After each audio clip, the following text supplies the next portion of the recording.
Bonjour à tous, j'espère que vous allez bien. Alors un live un petit peu tôt aujourd'hui, qui sera effectivement sur Geekoscope. Là vous êtes bien sûr yeux clos, nous sommes avec Playculture et nous allons parler de jeux vidéo. Alors déjà un petit topo pour vous résumer la situation, l'affaire, le scandale on peut dire. Notre invité a fait une vidéo extrêmement grave qui dénonçait finalement, peut-être on pourrait dire, des petits arrangements entre copains dans une industrie qui est aussi grosse que le jeu vidéo, l'une des premières industries aujourd'hui du divertissement quand même, ce qui n'est pas rien, et qui étonnamment amène à des influenceurs, soit très peu sourcés ou sinon peu scrupuleux sur les sources qu'ils nous donnent à consommer. Ce qui impacte aussi les magasins de vente physique. Par exemple, si je vous parle de Switch 2, certains me diront oui, elle existe, elle est en 4K et c'est quasiment une PlayStation 4 voire une PlayStation 5 et je vous dirais non, vous n'en savez rien. Par contre, on vous l'a dit. Et le problème c'est que quand vous allez au magasin, vous dites mais moi je veux une Switch 2, je veux pas une Switch 1 et du coup je l'achète pas et ça crée des petits bisbilles. Aujourd'hui, notre invité de Playculture a traité donc de deux vidéos. Une première vidéo qui s'appelle Ils vous mentent. Voilà, ces influenceurs jeux vidéo vous mentent. Et la deuxième, une réponse en fait à cette vidéo et leur réponse aussi car ils ont réagi. Alors bonjour à Playculture, bienvenue en Zuclodi. Salut, salut, on m'entend bien j'espère. On t'entend parfaitement, normalement. C'est vrai que j'ai le son décalé comme je vois ta tête que sur le stream. Du coup je suis désolé, depuis d'ailleurs je bois ma bière et j'ai pas vu qu'en fait je me rappelais plus que j'avais la caméra activée. Désolé. C'est peut-être moi qui ai désolé. En fait c'est une bière d'eau, hein, faut le préciser, sans alcool. Oui, c'est une bière d'eau évidemment. Un apérole, exactement. On en est là. Alors du coup, alors comment ça se fait déjà que cette vidéo pour toi est popée sur les internets? Parce que tu es là depuis 10 ans. En fait, quand même. Je suis là depuis 12 ans. 12 ans, ouais. Moi, je te connais avec Elden Ring. Elden Ring, c'est de la merde. Beaucoup. Ouais, je t'ai connu aussi avec les autres. Elden Ring, c'est de la merde. J'ai dit que j'aimais pas. Oui, t'aimais pas. C'est un bon jeu, mais j'aime pas. C'est un autre. Non, c'est Nintendo, c'est de la merde. Oui, je crois. Oui, c'est là que je te connais. C'est vieux, ça. Ah oui, d'accord. C'est d'accord, ok. C'est là que je t'ai connu, en fait. Nintendo, c'est de la merde, je crois. Et ensuite, je t'ai redécouvert avec Elden Ring. Et là, je t'ai vu repopper avec cette vidéo. Alors. D'où viens-tu déjà? Est-ce que tu peux vite fait nous refaire une petite présentation de Playculture et ensuite qu'est-ce qui t'amène à cette vidéo? Ouais, du coup moi je suis un youtubeur breton, voilà, je case le breton quand je peux, parce que je sais qu'il y a beaucoup de bretons qui nous regardent à chaque fois. J'ai commencé ma chaîne, voilà, j'ai commencé YouTube du moins il y a 12 ans pour faire comme Diablo X9 à l'époque, parce que voilà, je voulais filmer des parties commentées de Halo Reach et de Call of Duty Modern Warfare 2, on avait acheté une PSP à la con, on avait mis une caméra dessus, et on essayait de faire ce qu'on pouvait, et la passion est venue de là. J'ai eu une autre chaîne YouTube après qui s'appelait Skydis TV où je faisais un peu pareil, des let's play et tout, mais avec des HD PVR et tout. À l'époque on achetait à 500-600 balles, maintenant ça a bien baissé mais à l'époque c'était vraiment très cher et à un moment j'en ai eu marre, j'ai fait le tour et je me suis dit pourquoi pas me lancer dans la critique de jeux vidéo ou parler du moins de jeux vidéo un peu plus grossièrement car je suis fan d'émissions comme No Life, de la chaîne TV No Life, des magazines comme Canard PC, l'ancien Game Cult aussi. C'était l'époque de Marcus et tout. Aussi. Ouais, l'époque de Marcus et tout ça, l'époque de Médoc. Moi j'ai grandi avec ça en fait, avec la Orange TV, je crois que c'était la chaîne 133 et du coup j'en suis arrivé à de plus en plus exprimer un avis qui est souvent divergent malheureusement du coup c'est comme ça que ça a marché, hein. Nintendo c'est de la merde, ça m'a apporté plein de nouveaux abonnés, pareil pour Elden Ring et pour cette dernière vidéo évidemment là c'est n'importe quoi. Ouais, là t'arrives à 300 000 quoi. Alors pourquoi cette vidéo déjà, c'est quoi ce cri du cœur? Parce que t'as expliqué que c'était un cri du cœur finalement quoi. C'est vraiment ça quoi. C'est complètement un cri du cœur, le fait étant que moi ça fait longtemps que je vois ça, hein, que je vois ces pratiques, comme tout le monde, hein, on m'a souvent reproché dans la vidéo, tu enfonces des portes ouvertes, tu dis ce qu'on sait déjà, complètement, et je l'assume, c'est surtout que personne ou très peu de gens ont réussi à le dire en fait avec les mots, avec la vidéo ou autre, parce qu'il y en a qui ont peur et je comprends carrément, hein, voilà, moi je me mouille, moi j'ai pas peur, c'est ça le tout de la Playculture, c'est qu'on parle franc et les gens qui s'abonnent c'est parce qu'ils aiment bien un mec qui parle franc et qui a pas peur. Je pensais que me faire supprimer ma vidéo, voire me prendre des strikes sur ma chaîne. D'accord. Pour l'instant, excusez-moi, il n'en est rien, donc tout va bien. D'accord. Alors tiens, une première question qui a été écrite par le stagiaire. Tu parles de certains youtubeurs qui auraient peur et que tu marches sur leur plate-bande du coup, d'une certaine manière. Est-ce que tu peux citer d'autres noms et anecdotes peut-être en dehors du cas Nostalgeek? Et au pire, est-ce que tu peux faire un petit rappel de Nostalgeek aussi? Qu'est-ce que c'est que cette histoire? Parce qu'il y a une petite pique quand même, c'est intéressant. Ok, excusez-moi, j'ai un vieux fond Discord parce que c'est le bordel, c'est le bordel dans mon bureau, voilà, c'est n'importe quoi. Oui, alors avec Nostalgeek, Quand j'ai fait ma vidéo sur Elden Ring, j'ai eu énormément de mal comment dire, à prendre ça sur moi parce que du coup c'est la première vidéo qui a énormément marché. Elle a fait plus de 130 000 vues avant que ma vidéo sur Julien Chaise et tout sorte. Là, elle en a fait un peu plus évidemment. Du coup, j'ai jamais eu autant de retours positifs, mais aussi négatifs. Même si négatif c'était à peine 10%, ça fait quand même, voire un peu plus, parce que là c'est quand même Elden Ring, ça fait quand même un peu mal. Du coup, j'avais mis un tweet qui disait voilà, c'est un peu dur en ce moment là, je vais peut-être faire une pause. Et Nostalgique en fait m'avait répondu en mode non, mais t'en fais pas pour ça et tout, ça va bien se passer, tu verras. De toute façon, c'est ça YouTube. Et en soi, il avait raison. Sauf que quelques temps après, voilà, on s'était plus trop parlé haute. Je sors une vidéo sur Atomic Heart qui a fait couler beaucoup de sang. Comme quoi, voilà, pour vous faire un peu le résumé de cette vidéo, j'en avais marre que on dise que le héros, voilà, c'était un beauf ou sexiste, autre, etc. il y a des meufs robotiques sexy. Ouais, mais pour une fois, et moi j'ai défendu le truc en mode, pour une fois qu'il y a un jeu qui a vraiment un texte pour lui, qui a vraiment quelque chose, qui ose quelque chose, vraiment voilà, sa patte, voilà, qui ose quelque chose, que c'est pas un jeu lissé avec plein de personnages qu'on fout juste pour être là parce qu'il faut répondre à une certaine demande, bah c'est cool. Et waouh, là j'ai eu des commentaires, j'ai eu un pavé, mais un énorme pavé de nostalgique qui disait que ma vidéo était catastrophique tout en mettant un peu plus bactère. Je me suis dit merde, à tous les coups il a raison, parce qu'il avait plus d'abonnés que moi, donc je me suis dit forcément il a raison, sauf que j'ai vu des abonnés et des gens qui n'étaient pas abonnés à mon contenu dire bah non mais en fait là ce que dit Yohan, bah voilà, ce que dit Yohan c'est qu'il a quand même un peu raison, tu vois.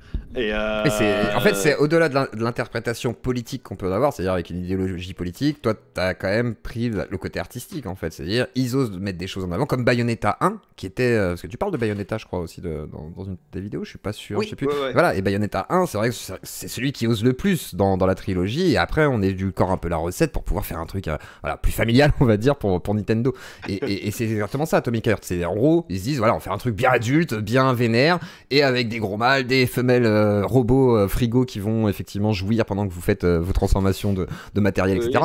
Et c'est une prise de parti qui est assez osée en fait. Et malheureusement on a tendance à édulcorer, j'ai l'impression, le jeu vidéo depuis très longtemps. Donc comment tu le vois ça, cette façon de lisser le jeu vidéo, même politiquement? Moi je trouve ça horrible parce que du coup j'appelle plus ça du jeu vidéo, tout ce qui est, alors je suis pas très fan de politique ou autre, hein, de manière quand on parle gouvernement ou autre, ça m'intéresse pas du tout. Par contre la politique c'est dans la musique, c'est dans les livres, c'est dans le jeu vidéo, et là je regarde les jeux que j'ai, mais plus j'en ai et moins je vois de jeux qui ont une accroche un peu politique, qui dénoncent un truc, genre mon jeu préféré qui est Bang Down Evil 1 dénonce un peu toute la catastrophe écologique qui nous attend, et il faisait ça en 2003, et maintenant on est un peu plus dans le truc de putain, maintenant l'écologie là c'est la merde. Et c'est bien d'avoir des jeux centrés politiquement, je trouve ça super cool. Mais si on ignore un peu ça et on essaye de mettre un peu chaque minorité ou chaque groupe de personnes pour divertir tout le monde et pour que tout le monde soit content, malheureusement le jeu vidéo sera lisse, un peu comme le hip-hop en ce moment, quoi. Moi j'ai pas envie que mon truc j'ai pas envie que la chose que je préfère une des choses que je préfère dans le monde devienne ultra lisse.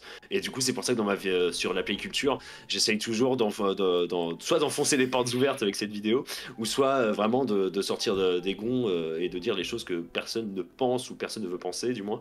Et j'assume complètement mon truc parce que c'est ce que je pense tout le temps, même si c'est des fois un peu dur à assumer avec tous les retours qu'on a. J'imagine que... Et surtout que t'es un peu tout seul, j'imagine. Est-ce que t'as un collectif qui t'aide, ou t'es tout seul vraiment pour la chaîne vraiment, alors j'étais tout seul pour ma chaîne depuis un petit moment, sauf que maintenant, voilà, ça fait 2-3 ans que je travaille dans la vidéo en tant que cadreur et monteur en événementiel. Donc je filme tout ce qui est festival de musique, événements sportifs et tout ça. Genre je monte sur moto, en vélo à plus de 100 km/h pour filmer des courses cyclisme, c'est super marrant à faire. Ouais, je fais plein de trucs comme ça, et du coup j'ai rencontré énormément de gens. Il y a beaucoup de personnes que j'ai rencontrées qui bossent au Hellfest et qui ont une boîte sur Rennes, en Bretagne, avec qui je bosse, et du coup ils m'ont dit yo, arrête d'enregistrer ça dans ta chambre, nous on a tous les appareils du monde, on a toutes les caméras, on a un espace son insonorisé pour que tu puisses enregistrer tes vidéos, vas-y quoi. Et du coup maintenant je fais ça là, et j'ai vu hein, de toute façon les montages sont mieux, parce que des fois j'ai fait un peu là-bas où j'ai des conseils et tout ça, et pareil le son est meilleur alors que c'est le même micro que j'ai en ce moment pour te parler, sauf que je suis dans une pièce insonorisée, et que j'ai un ingé son qui passe un petit peu avant, genre attends tiens fais ça avec ce paramètre là, tiens je t'ai acheté ce logiciel là, tu verras. Donc je suis tout seul, oui et non.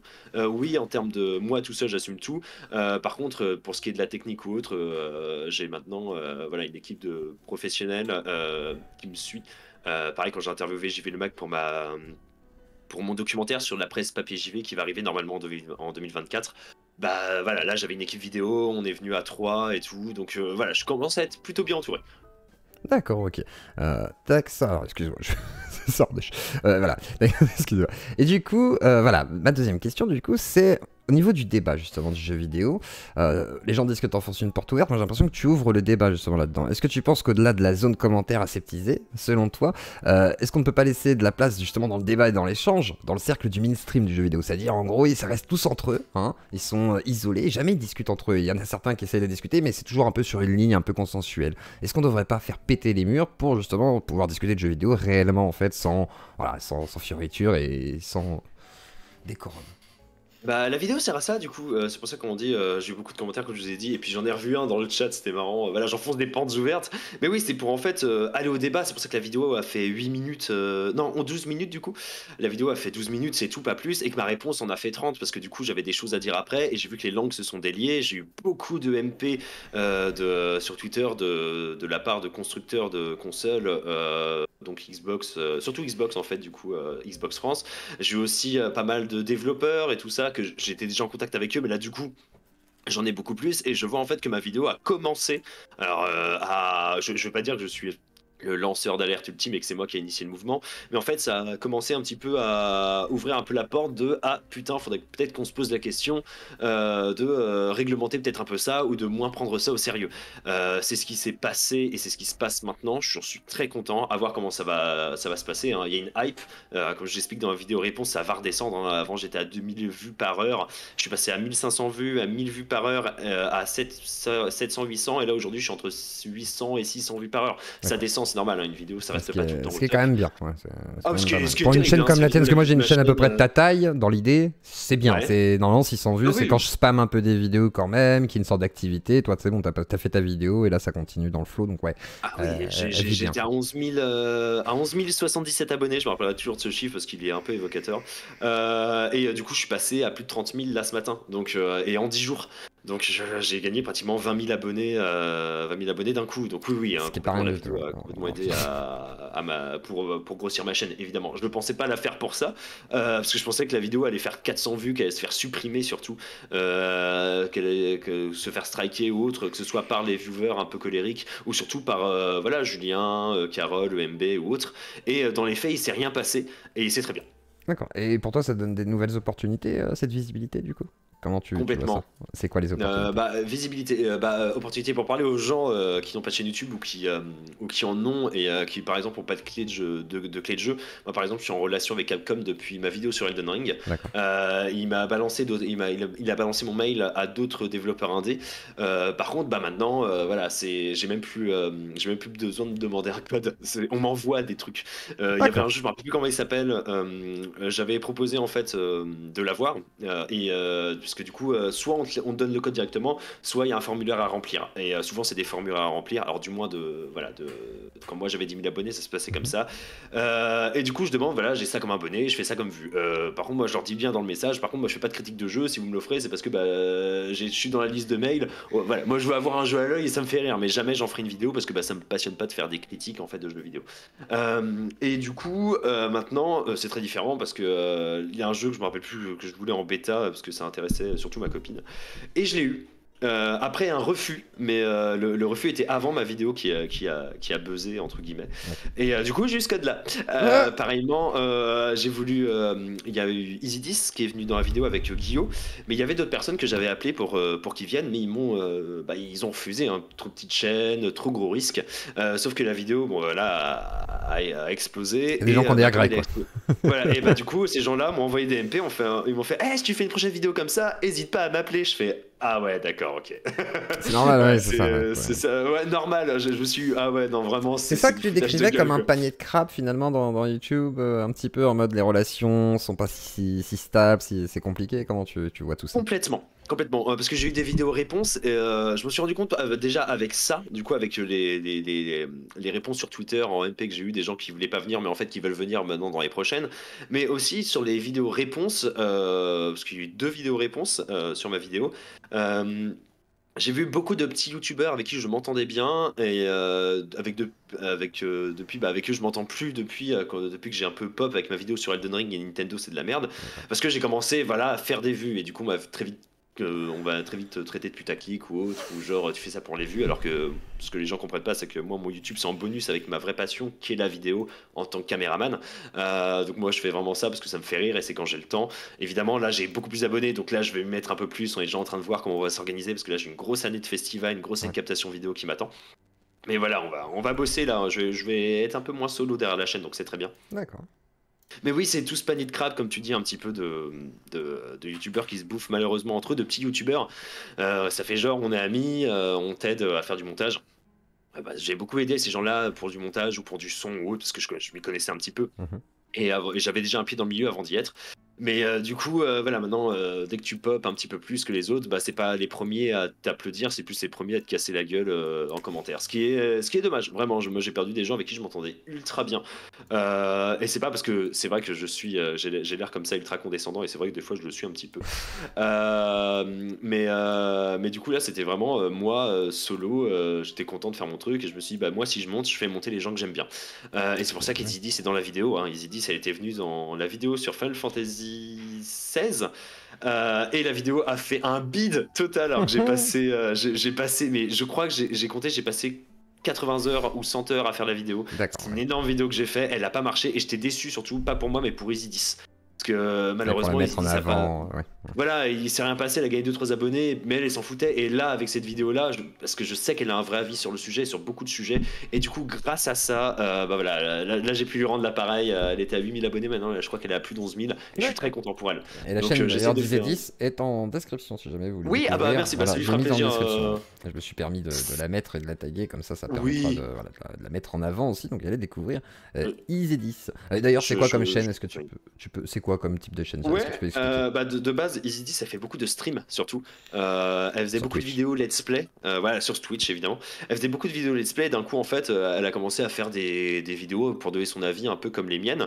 Et moi, je l'ai connue parce elle a une suite de vidéos qui s'appelle les MMO foireux. Elle joue à des vieux MMO, soit qui vont fermer, soit qui sont vraiment au rabais ou qui sont pas encore fermés. Bref, il y a du pay to win de partout. Et c'est génial parce que tu la vois jouer un jeu de merde en stream pendant des heures et des heures. Elle en fait une vidéo de 30 minutes où elle explique pourquoi c'est nul, qu'est-ce qui s'est passé, pourquoi le jeu maintenant est à l'abandon total par les devs. Et c'est super intéressant. Et du coup, là, elle développe tout son petit truc. Et je me suis dit, mais vas-y, let's go. Elle parle super bien. Elle a une voix pour faire des podcasts. Il faut absolument qu'elle vienne, qu'elle se rapproche de la play culture de ma chaîne pour qu'on monte ensemble, en fait. Et même moi, malheureusement, elle m'a proposé un truc, mais je devais bosser ce jour-là. Donc, j'ai pas pu venir sur une de ses vidéos. Mais c'est quelqu'un que je compte, sur lequel je compte dans le futur. Parce que vraiment, elle bosse bien, quoi. Moi, j'aime bien les gens qui bossent bien, donc voilà quoi. Et c'est quoi la play culture alors? C'est quoi la play culture? Ouais, je dis, il faut qu'elle rentre dans la play culture. C'est quoi la play culture? Je pose la question. Je sais pas trop, parce que du coup, est-ce que c'est quelque chose? Voilà, c'est pas bosser dans la play culture, c'est vraiment genre. C'est comment dire, c'est comme je suis quelqu'un de très franc et tout, elle l'est aussi. Du coup, on fait partie un peu du même microbiose. On est tous, on a à peu près le même avis, même si on est en désaccord sur pas mal de choses. Et c'est ça qui rend nos échanges intéressants. Du coup, c'est plus de voir qu'il y a beaucoup en fait de youtubeurs comme moi qui sont présents, qui sont aussi francs que moi, et je suis sûr et certain qu'il y en a encore plus depuis ma vidéo, qui se sont dit putain, il y a peut-être un déclic à avoir. Et en vrai, la culture, moi j'ai envie de rassembler les gens autour de moi, tu vois, avoir des petits contacts c'est des gens qui taffent comme moi, qui ont à peu près les mêmes avis que moi, et même si c'est différent, moi ils ont pas peur d'exprimer ce qu'ils pensent.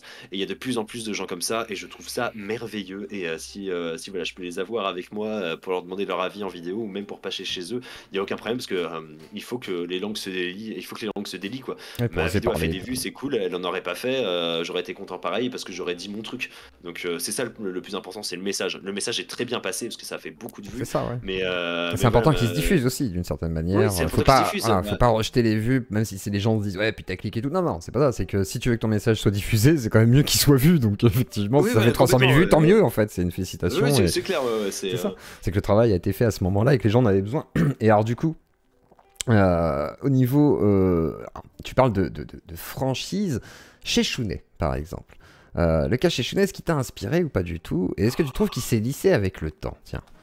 Putain, alors déjà, je voudrais parler aux gens peut-être qui sont dans les commentaires ou autres de mes vidéos. On me compare souvent à Chichounet. J'ai jamais compris pourquoi, parce que j'ai Alors jamais je trouve que ça n'a aucun rapport. Oui, alors oui, mais ce qui paraît, comme je fais des blagues, je gueule sur des trucs, du coup on me compare. Et du coup je me suis mis à regarder son contenu il y a pas si longtemps que ça pour voir. Et en fait, bon, il met des titres, tous les titres qu'il met, mais le jeu qu'il aime bien, il dit que c'est de la merde et c'est marrant.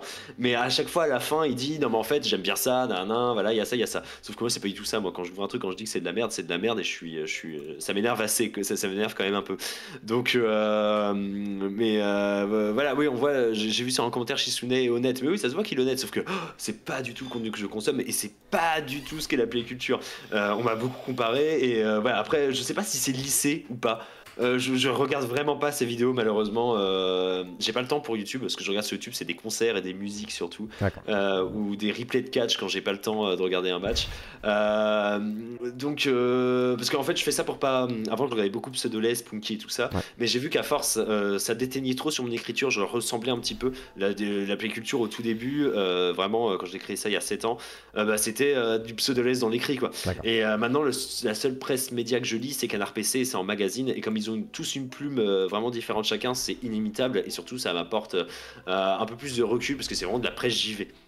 Donc non, moi Chichounet, je suis désolé, je pourrais pas vraiment répondre à cette question parce que je ne connais pas vraiment par contre, là où je peux entendre au pire que certains te comparent à Chichounet, c'est que Pseudoless, il y a un air de Chichounet aussi, dans le côté un petit peu... Attends, je confonds peut-être... Non, je confonds avec Savin, excusez-moi, c'est Savin. Excusez-moi, non, je suis désolé, c'est Savin, excusez-moi. Non, désolé, non, c'est moi, non, mais ça c'est la drogue, ça, c'est la drogue, ça. C'est la drogue, c'est la drogue. Passons à notre sujet. Fake news. Où situerais-tu le problème par rapport au fait que ce soit les influenceurs jeux vidéo qui ont le plus de soutien de l'industrie et qui propagent le plus de fausses informations? Le problème, comment se fait-il Comment ça se fait, selon toi? Voilà, comment se fait-il qu'un certain journaliste ou autre aient des informations en principe de l'industrie, genre la Switch 2 est-elle sortie, va-t-elle être mise en avant, la PlayStation 6, j'en sais rien, et effectivement en fait bizarrement c'est eux qui propagent des fake news en premier peut-être. Comment se fait-il? En vrai, pour la PS5 Pro, alors même si on est à peu près sûr qu'elle va sortir, parce que bon voilà, je l'avais expliqué ça dans une interview hier, le débat est peut-être pas là maintenant pour la PS5 Pro, parce que maintenant la console est tellement bien que même Alan Wake 2, qui est le jeu le plus beau en ce moment on va dire, tourne parfaitement bien, donc je sais pas pourquoi il y a une PS5 Pro qui sortirait. Avant on avait vraiment besoin d'une PS4 Pro parce que quand on jouait à Control sur PS4 Fat, c'était injouable, c'était du 15 FPS parce que le jeu était pas fait pour, ça explose dans tous les sens et la PS5 Pro qui est sortie c'est la PS5 Slim, donc tout le monde disait la Pro et tout, et je me rappelle de Julien Chaise et autres qui disaient il y a une nouvelle PlayStation qui arrive, c'est sûr c'est la Pro, ça va être ça, et ça arrive dans une semaine, et là c'était vraiment il y avait un communiqué de presse comme ça, une nouvelle PlayStation qui va arriver. La nouvelle PlayStation c'était une Slim, et c'est pareil pour la Xbox qui a une grosse fuite, Microsoft a une énorme fuite malheureusement de données. On a vu une sorte de nouvelle Xbox Series X en sopalin là, arrondi en tube, posé debout. C'est une Slim aussi. Ça apporte juste des éléments de confort aux joueurs sans plus. Elle était full des matchs, je crois, en plus, non? Alors après, ça peut changer. C'est ça qui change. Je sais pas comment ça date. C'était 2021, il me semble, le leak. Donc en gros, les plans peuvent avoir changé parce qu'il y avait des trucs qui étaient annoncés, genre Starfield en 2020 ou 2021, des trucs comme ça, Skyrim 7, je sais pas quoi, machin, c'était abusé. Évidemment, les plans changent et tout, mais voilà. Après, ils ont ces genres de trucs. Pourquoi je pense du moins qu'ils le mettent en exergue, qu'ils le mettent sur la chaîne YouTube, parce que de une ça fait parler, mais de deux ils ont pas vraiment les infos, ils sont comme nous, même s'ils sont profs de PlayStation ou autre, les mecs des insiders de PlayStation n'ont pas intérêt à dire à Julien Chaise ou autre, tiens ce jour là il y a ça qui sort, ça tu peux en parler, parce que du coup le mec peut se faire virer. Moi je pense juste, et en plus des fois ils le disent, ils vont sur Reddit, ils voient ce qu'ils se disent, et puis voilà. Sauf que moi aussi des fois je vais sur Reddit, qui est un réseau social un réseau social un peu dur, c'est encore pire que Twitter, mais pourquoi c'est trop dur de se baser dessus quoi. C'est vraiment d'un coup on est 40 à parler d'un sujet, et tiens je vais en faire une vidéo. Premier temps que moi j'attends toujours ma Switch 2 depuis 2022. Voilà. C'est clair, moi aussi. Alors moi je m'en fous de la Switch, je suis pas du tout Nintendo. Moi je suis sur Steam Deck, moi c'est. Transité. Je te comprends, je pense passer aussi dessus parce que je voyage beaucoup avec mon taf et je pense que ça va être un peu nécessaire. Le Asus ROG Ally, bref, un truc Ouais. portable où on peut jouer à des vrais jeux et pas à des jeux Nintendo tout pourrave. Je suis désolé pour les fans Nintendo, je suis pas très fan. Mais ouais, je pense que voilà, c'est balancé comme ça pour voilà, pêle-mêle pour essayer de faire des vues, mais surtout, je suis tombé sur une interview de Julien Chies qui est assez sympa, qui dit comme quoi il préfère parler de news, d'actualité de jeux Ouais. vidéo que de jouer lui-même à des jeux vidéo parce qu'il adore l'entertainment, Ce que il je adore ça comprends et je par contre. comprends. Ouais. Ouais, moi Ouais. aussi, moi des fois Moi, je je me pourrais dis pas putain, jouer en live, hein. moi, je préfère des fois écrire une vidéo que de jouer à un jeu parce que du coup, je suis dans mon truc et tout, j'en parle, ça se passe super bien à l'écrit. Quand je l'enregistre, je vois que le truc est vrai. Et voilà, c'est du concret, c'est du travail et voir qu'on a compris un jeu, qu'on a compris quelque chose ou qu'on veut parler d'un thème, évidemment, ça exulte les passions. Sauf que là, bah, malheureusement, des fois, ça va un peu trop loin. Effectivement. Et alors, du coup, pour toi, les solutions, ce serait quoi pour réguler un petit peu ça, les Bah, fake ce serait news? alors Est-ce qu'il y a une après solution?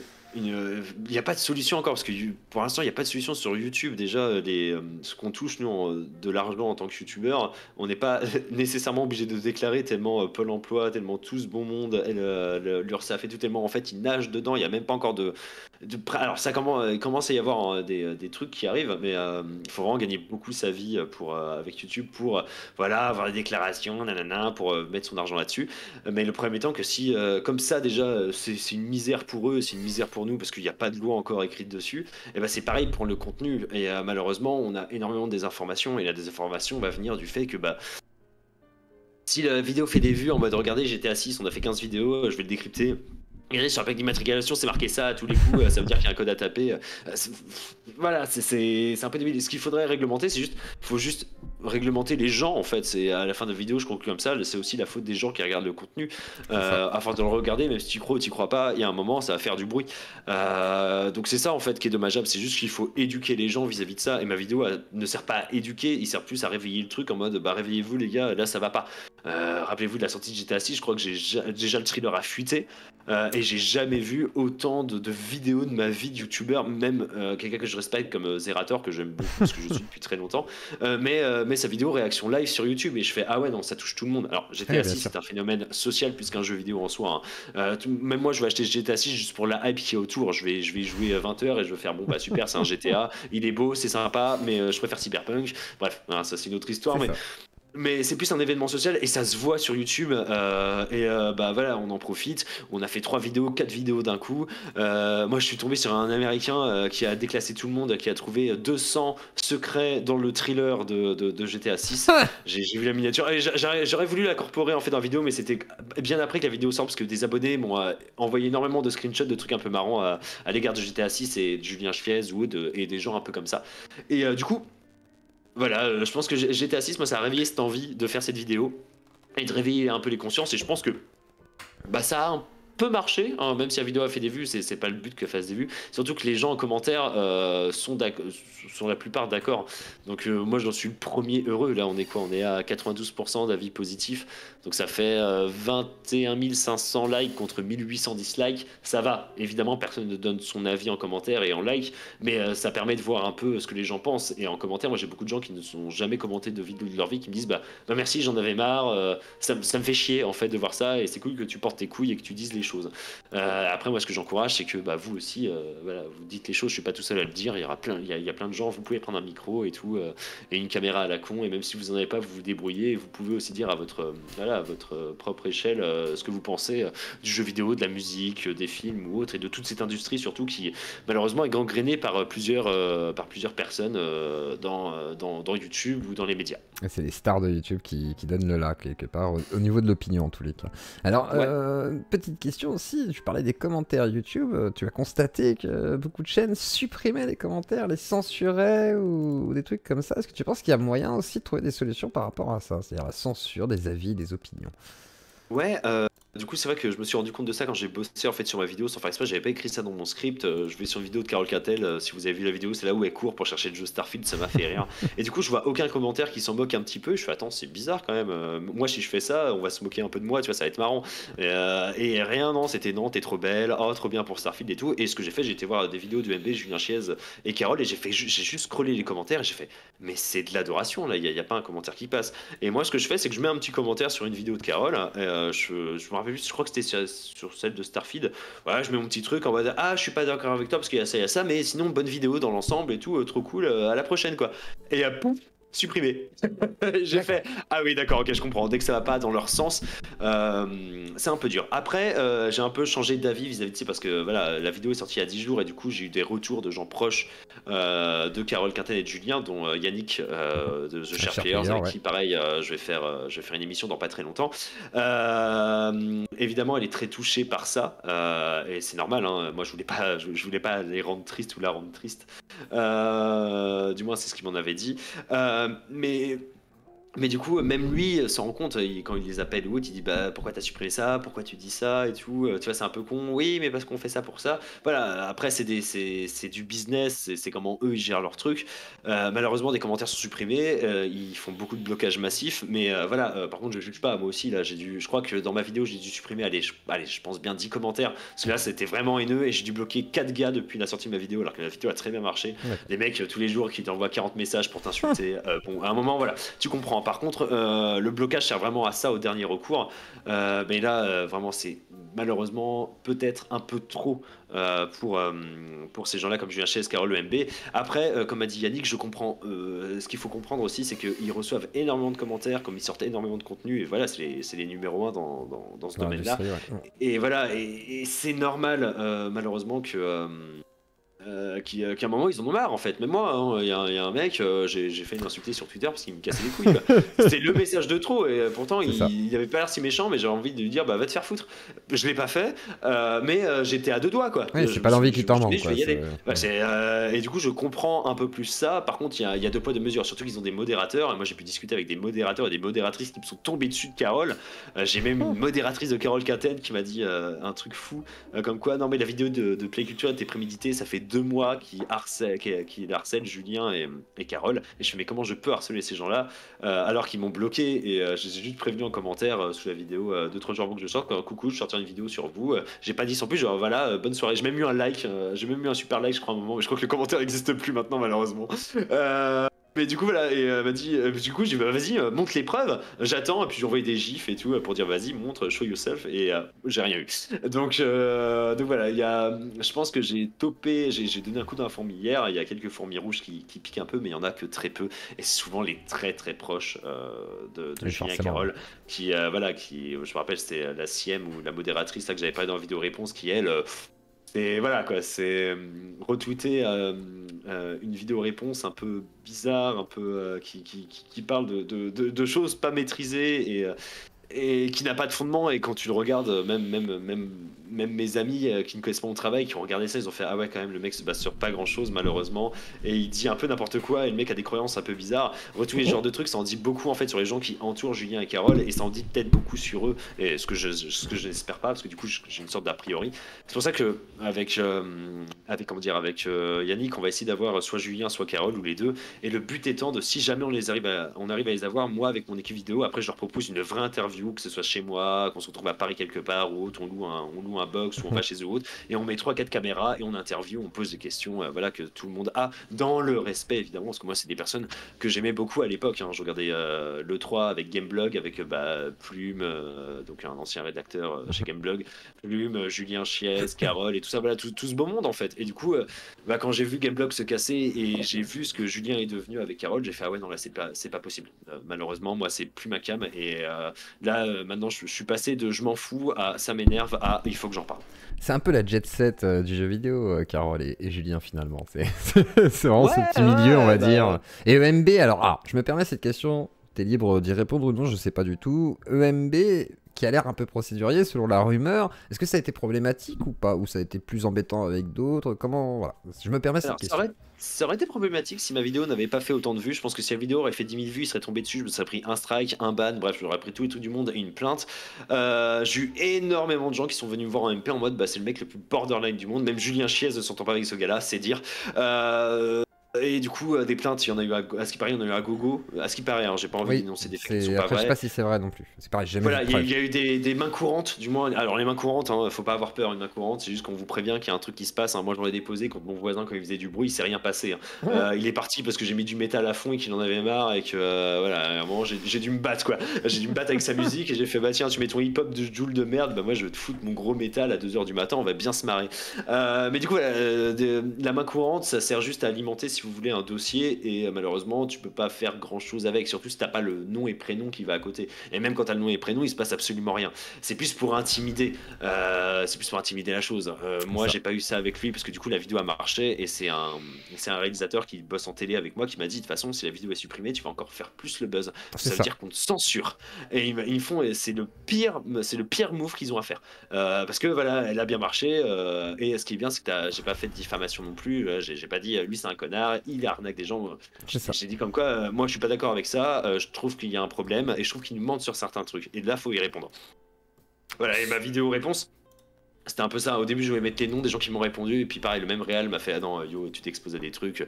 On sait jamais, là, ça peut vraiment péter. Reste dans ton coin, floute tout. Et de toute façon, les gens, les Comprendront, oui. gens qui ont la foi, qui sont de bonne foi plutôt, comprendront, en fait. Et il m'a dit de toute façon, tu auras beau faire la vidéo réponse la plus simple, la plus sympa du monde. Il y aura toujours des cons qui te croiront pas. Et en vrai, moi, je leur en veux pas, hein. Même moi, faut toujours juger un youtubeur ou un créateur de contenu ou un musicien ou autre. Faut pas avoir confiance en eux à 100%. Moi, j'ai rencontré beaucoup de musiciens grâce à mon boulot. Et malheureusement, j'étais déçu de beaucoup d'artistes.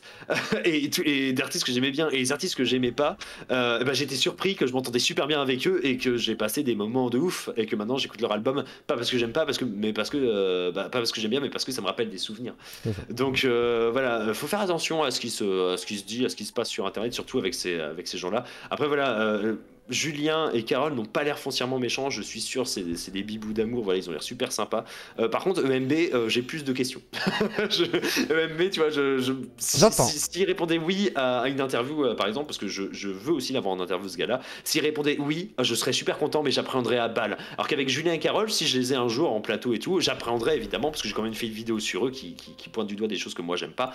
Mais du coup, je suis sûr qu'avec leurs deux sourires ravageurs, eux deux, et puis à leur aspect communicatif, et ce que m'a dit Yannick en plus de ces deux personnes qui sont vraiment très sympas en vrai, ok, là vraiment, j'irai vraiment tranquille. Easy, quoi. Mais avec UMB, je sais pas, tu vois, avec UMB, je serai en mode bon, on va faire plein de rush, on verra ce qui va se passer et advienne que pourra. D'accord. Donc voilà. Mais vraiment, ah ouais, tu crains un peu plus MB dans sa démarche, quoi. Je le craignais pas à l'époque, hein, c'est Ouais. juste que j'ai eu énormément d'MP, de gens, soit de viewers, soit d'abonnés à lui, soit d'abonnés à moi, mais surtout de gens dans l'industrie. Et quand c'est des gens dans l'industrie qui te disent ça, tu te dis ouais merde, ça fait peur. Surtout que il y a eu un débat, je sais plus, je sais pas si c'était avec Yannick ou autre qu'on se disait, je crois que c'était avec Yannick de Share Player, comme quoi le mec il est arrivé de nulle part avec plein d'abonnés d'un coup et que ses vidéos font entre du 2000 et 4000 vues tout au plus. Alors il y en a qui pètent un peu plus évidemment. Et on se demandait, alors à titre Oui. pas pour D'où juger, ça hein, sort, quoi. je ne pointe pas du doigt, hein, on se demandait s'il n'y avait pas un achat d'abonnement qui était là quelque part ou de vues pour lancer sa chaîne. Beaucoup le font et moi je juge absolument pas. Genre vraiment, vous faites ce que vous voulez. Moi je fais les vidéos pour la passion, pour ce que j'aime. Il y en a, ils veulent gagner leur vie avec. Alors moi je me cache pas, hein, là j'ai fait 1000 euros avec mes deux dernières vidéos, du moins de ce que me dit Ah ouais? YouTube. Putain, moi aussi, il Ouais. faut que je fasse 300 000, là, putain, YouTube, là. Putain. 300, je suis pas encore à 300 000. Bah oui, en tout, je dois être un Ouais, peu plus de quasi, 300 000 ouais. avec les deux vidéos. Mais du coup, voilà, après, c'est le temps que les vues ne s'arrêtent pas. Évidemment, du coup, YouTube calcule toujours en fait C'est ça. l'argent. Et c'est pareil, en plus, j'ai mes autres vidéos qui ont repris derrière. Donc j'ai des vidéos qui ont fait des beats qui sont repris 15 000 vues d'un coup. J'étais trop content. Et ça m'est fou en mode, bah là, je vais sortir ma vidéo sur le jeu de combat le jour de la sortie de Tekken 8 et ma vidéo sur Persona, sur l'univers de Persona le jour de la sortie de Persona 3 Reload. Donc ça va chevaucher parce qu'il n'y a qu'une semaine entre les deux en sortie. Bah du coup je me dis il y aura moins de gens c'est sûr, mais il y aura déjà un public et du coup ces deux jeux de niche que je parle, bah voilà, ça va peut-être créer un truc derrière. Mais pour en revenir à EMB, moi j'étais en stress, c'est pour ça que je t'avais dit que, et là pareil, hein, j'ai pas dormi beaucoup avec tous les commentaires, avec tous les trucs, tous les retours, les trucs qui grimpent, les Instagram, moi je le vis bien, mais je le vis aussi mal parce que du coup c'est un truc constant, c'est un peu bizarre à expliquer. Ça excite énormément, on va dire ça te met en Ouais, mais moi, effervescence, c'est particulier. ouais, c'est vrai que des 2 premiers jours c'était Disneyland dans ma tête, mais c'était surtout le fait que je vais perdre ma vidéo, je vais perdre ma chaîne YouTube. Je Ah sais d'accord, que ouais, t'étais en stress de moi ça, j'ai ok. dit, moi j'ai dit à mon équipe vidéo avec qui j'étais là quand on a fait l'enregistrement que bah c'est peut-être la fin de la chaîne. Et j'avais dit ça à ma copine aussi, j'étais ultra stressé, j'ai sorti la vidéo. Quand j'ai mis upload et j'ai mis vas-y publier en public, je me suis installé dans le canapé avec ma femme et j'ai fait bon bah je crois que c'est la fin de la playculture. C'était bien, maintenant je travaille dans la vidéo et tout, si ça meurt, ça meurt et puis voilà, on verra. Et en fait non, pas du tout. Mais pendant les 2-3 premiers jours, en plus j'étais au Nouvel An avec des amis, on a fait pratiquement 3 jours de Nouvel An à boire et à manger comme n'importe quoi. À chaque fois j'avais ce stress de me dire putain, est-ce que la vidéo est supprimée? Et puis des fois en pleine soirée je regardais, je fais non elle est là, c'est bon, tout va bien. Ah, t'étais vraiment dans la paranoïa, quoi. Bah ouais, parce que du coup c'est des vidéos qui peuvent vite moi j'ai eu Alors si je peux te rassurer, tu reçois un mail quand même avant, mais vas-y, je laisse-moi raconter. Mais voilà. Oui, je sais, oui, de 7 jours. Ah, mais t'en fais pas, je me suis renseigné, mais j'avais peur, quoi. Oui, il faut supprimer. T'en fais pas, j'avais bien vu, mais moi, je me suis pris la pire communauté du monde que je ne vous souhaite pas, qui est la communauté Smash Bros, que moi, je m'entends pas du tout avec. Ah oui, parce que t'as commenté sur les pédos de Smash Bros, du coup, ça a dû faire, ouais. Je suis pas très la prochaine vidéo qui sort sur le jeu de combat direct je dis dans le script que je suis en train d'écrire alors c'est quoi un jeu de combat, déjà on va dire ce qu'il ne l'est pas, et Smash Bros malheureusement ne l'est pas parce que c'est pas créé pour. Alors je vais pas rentrer dans ce débat là tout de suite parce que je suis pas invité pour ça, mais la communauté Smash c'est horrible. Moi je me suis pris 2 ans et demi pratiquement de harcèlement, et pendant un an c'était 50-60 notifications toutes les heures d'insultes. C'était horrible, vraiment horrible à vivre. C'est comme j'étais un bon joueur à l'époque et que je débarquais de Street Fighter, bah du coup je pétais la gueule à tout le monde et bah les gars aimaient pas ça, et comme j'étais un petit peu comment dire j'étais un petit peu sûr de moi et que j'étais invité dans des trucs où eux n'étaient pas invités, genre Paris Games Week ou autre, j'étais invité grâce à mon niveau sur Smash. Bah du moins j'étais invité pour une équipe, mais du coup j'ai joué un peu à Smash, mais j'ai surtout fait des vidéos pour eux parce que j'étais déjà un peu vidéaste à ce moment-là. Bah, du coup il y a eu de la jalousie et puis direct on m'est tombé dessus et puis voilà, et d'un coup il y a eu plein de trucs et je me suis dit allez on va sortir une vidéo sur Smash, sauf que j'en ai sorti en tout 4 et il y en a qu'une qui est restée parce qu'elles se sont fait flag de partout. Après j'étais un peu con, hein. J'ai été faut le dire, hein, quand j'étais un peu plus jeune et j'avais un peu plus la haine, donc j'étais un peu plus dans la diffamation ou autre, et mes vidéos sont tombées aussi pour ça. Mais là j'ai sorti une vidéo très clean et du coup bah ils ont rien pu faire. Et je sais que j'ai recroisé un gars un gars sur Smash sur Rennes qui parlait dans mon dos pendant que j'étais en train de voilà d'aller dans un bar d'un bar à un autre, et j'ai revu ce gars-là depuis que j'ai plus d'abonnés, et c'était pareil, c'était pendant que j'allais à un bar, et là il a baissé les yeux parce que si moi je ressors une vidéo sur Smash là tu vois on est 30 000, je pense qu'ils vont moins faire les malins, et du coup ça me fait rire, je vais jamais la faire, je pense. Au pire si jamais on me saoule vraiment je vais la faire, si jamais ça se reproduit je vais la faire une bonne fois pour toutes. On verra bien, là je vais encore refoutre un coup de pied dans la fourmilière sans le faire exprès parce que ça sera juste une bride de ma vidéo, mais voilà, comment dire, j'ai eu beaucoup j'ai eu peur que ma vidéo soit supprimée parce que j'ai déjà eu affaire à des comment dire, à des groupes comme ça de gens, de personnes qui admirent un jeu ou qui admirent une personne, et c'est vraiment destructeur des fois pour ta propre personne. Mais bah en fait tout s'est bien passé, j'ai eu allez je crois, en vérité j'ai dû avoir 10 personnes vraiment très très haineuses, et le reste c'est soit des gens qui sont pas d'accord, mais ça je dirais que c'est quoi, allez, les 10% qui sont pas d'accord et qui trouvent un peu la vidéo inutile, et le reste bah, c'est des gens qui me remercient parce qu'ils trouvent ça cool. Donc maintenant je le vis bien, c'est plus le stress de voir que attends je vais faire mes prochaines vidéos, est-ce que ça va marcher pareil, alors, bon, c'est sûr ça va pas marcher pareil, faut que je fasse ça, mais j'ai ça et tout, et voilà, c'est plus là je suis en train de me calmer parce que les vues se calment, et c'est con parce que j'avais dit à un abonné, il fait pourquoi tu dis que c'est bien que les vues se calment, c'est bien que la vidéo pète, je fais ouais non mais là mais c'est ça, quand t'es pas une chaîne qui monte à ce point là en principe c'est anormal en fait, c'est une anomalie, donc ça peut être un peu déstabilisant, et puis t'as peur aussi de te retrouver avec personne peut-être, façon de parler, ou revenir au point où t'en es. Ouais, voilà, quoi. complètement. Moi je m'en fous de revenir, moi j'ai eu des commentaires, de toute façon t'as ton heure de gloire et puis tu vas retourner dans ton trou, après tout le monde t'oubliera, et peut-être que oui, hein, en vrai moi je m'en fous, moi je continuerai à faire des vidéos. Mais moi ce qui m'a rendu fou c'est quand tu m'as invité il y a 2-3 jours, parce que voilà tu m'as envoyé un message, du coup j'avais moins d'abonnés que toi, et en 2 jours, parce qu'il a fallu 2 jours histoire qu'on fasse ça, bah, j'en ai plus, et je me suis rendu compte de ça ce matin, j'ai fait mais c'est débile en fait, je maîtrise pas mon truc et le truc s'en va tout seul, alors je suis content. Mais c'est vrai tu vas toper les 100 000 d'ici quelques temps, si t'as une deuxième vidéo qui suscite de l'intérêt, ça peut aller très vite, hein. Ouais, bah après, voilà, dans mon planning que les gens commencent à connaître, je sors ma vidéo sur le jeu de combat et Persona. Et après ça, entre-temps, je vais m'occuper de mon documentaire, de mon reportage sur les magazines de jeux vidéo, parce que j'étais en interview sur Paris, j'ai interviewé JV Le Mag et tout ça, c'était Ah ouais, vachement bien. Et d'accord. j'ai encore des interviews qui sont prévues normalement, on essaie de voir ça, donc voilà, ça prend un peu plus de temps. Des gens ont donné de l'argent, en plus j'avais fait un truc participatif, donc j'ai envoyé des petits stickers de la Play Culture, des jeux et tout ça. Donc voilà, là je dois faire toute la paperasse aussi, c'est interminable. Ça prend beaucoup de temps, mais entre deux, donc après la vidéo sur Persona et le jeu de combat, il y a une vidéo sur JVC qui va sortir. Parce que ma vidéo date un peu de JVC, c'était à l'époque il y avait le stream et tout ça, et j'avais pas cette aisance à l'écriture. Et du coup, beaucoup de gens m'ont dit, t'as pas assez parlé de JVC. Et j'ai fait, bah vous en faites pas, si vous voulez, je peux en parler. Il fait, ah, vas-y, fais ça dans une semaine. Je fais, ah non, non, par contre, moi j'ai 2 autres vidéos à sortir, j'ai autre chose à faire, quoi. Et je pense que, ouais, fin février, début mars, il y a une vidéo sur JVC qui va popper, on verra. Moi, je pense pas aller, alors chaque fois je dis ça, je pensais pas aller jusqu'à 10 000 abonnés. Quand j'ai créé ma chaîne, j'ai été à 10 000 abonnés. Je me suis dit, j'irai jamais à plus de 20 000. Bah, j'ai été à plus de 20 000. Là, je me dis, je sortirai jamais des 30 000. Bah, je commence déjà à avoir 30 300 abonnés, alors que les 30 000 sont venus il y a quoi, 5 heures. Donc voilà, c'est. Ouais, voilà, maintenant, je m'attends plus trop à rien. Si ça se stoppe, c'est très bien. Et si ça continue, c'est très bien pareil. Très bien. Et alors du coup, tu réponds quoi à ceux qui disent que t'es juste un fan déçu qui veut rencontrer ses idoles pour la validation? J'ai vu cette question passer et je me suis dit que c'était drôle.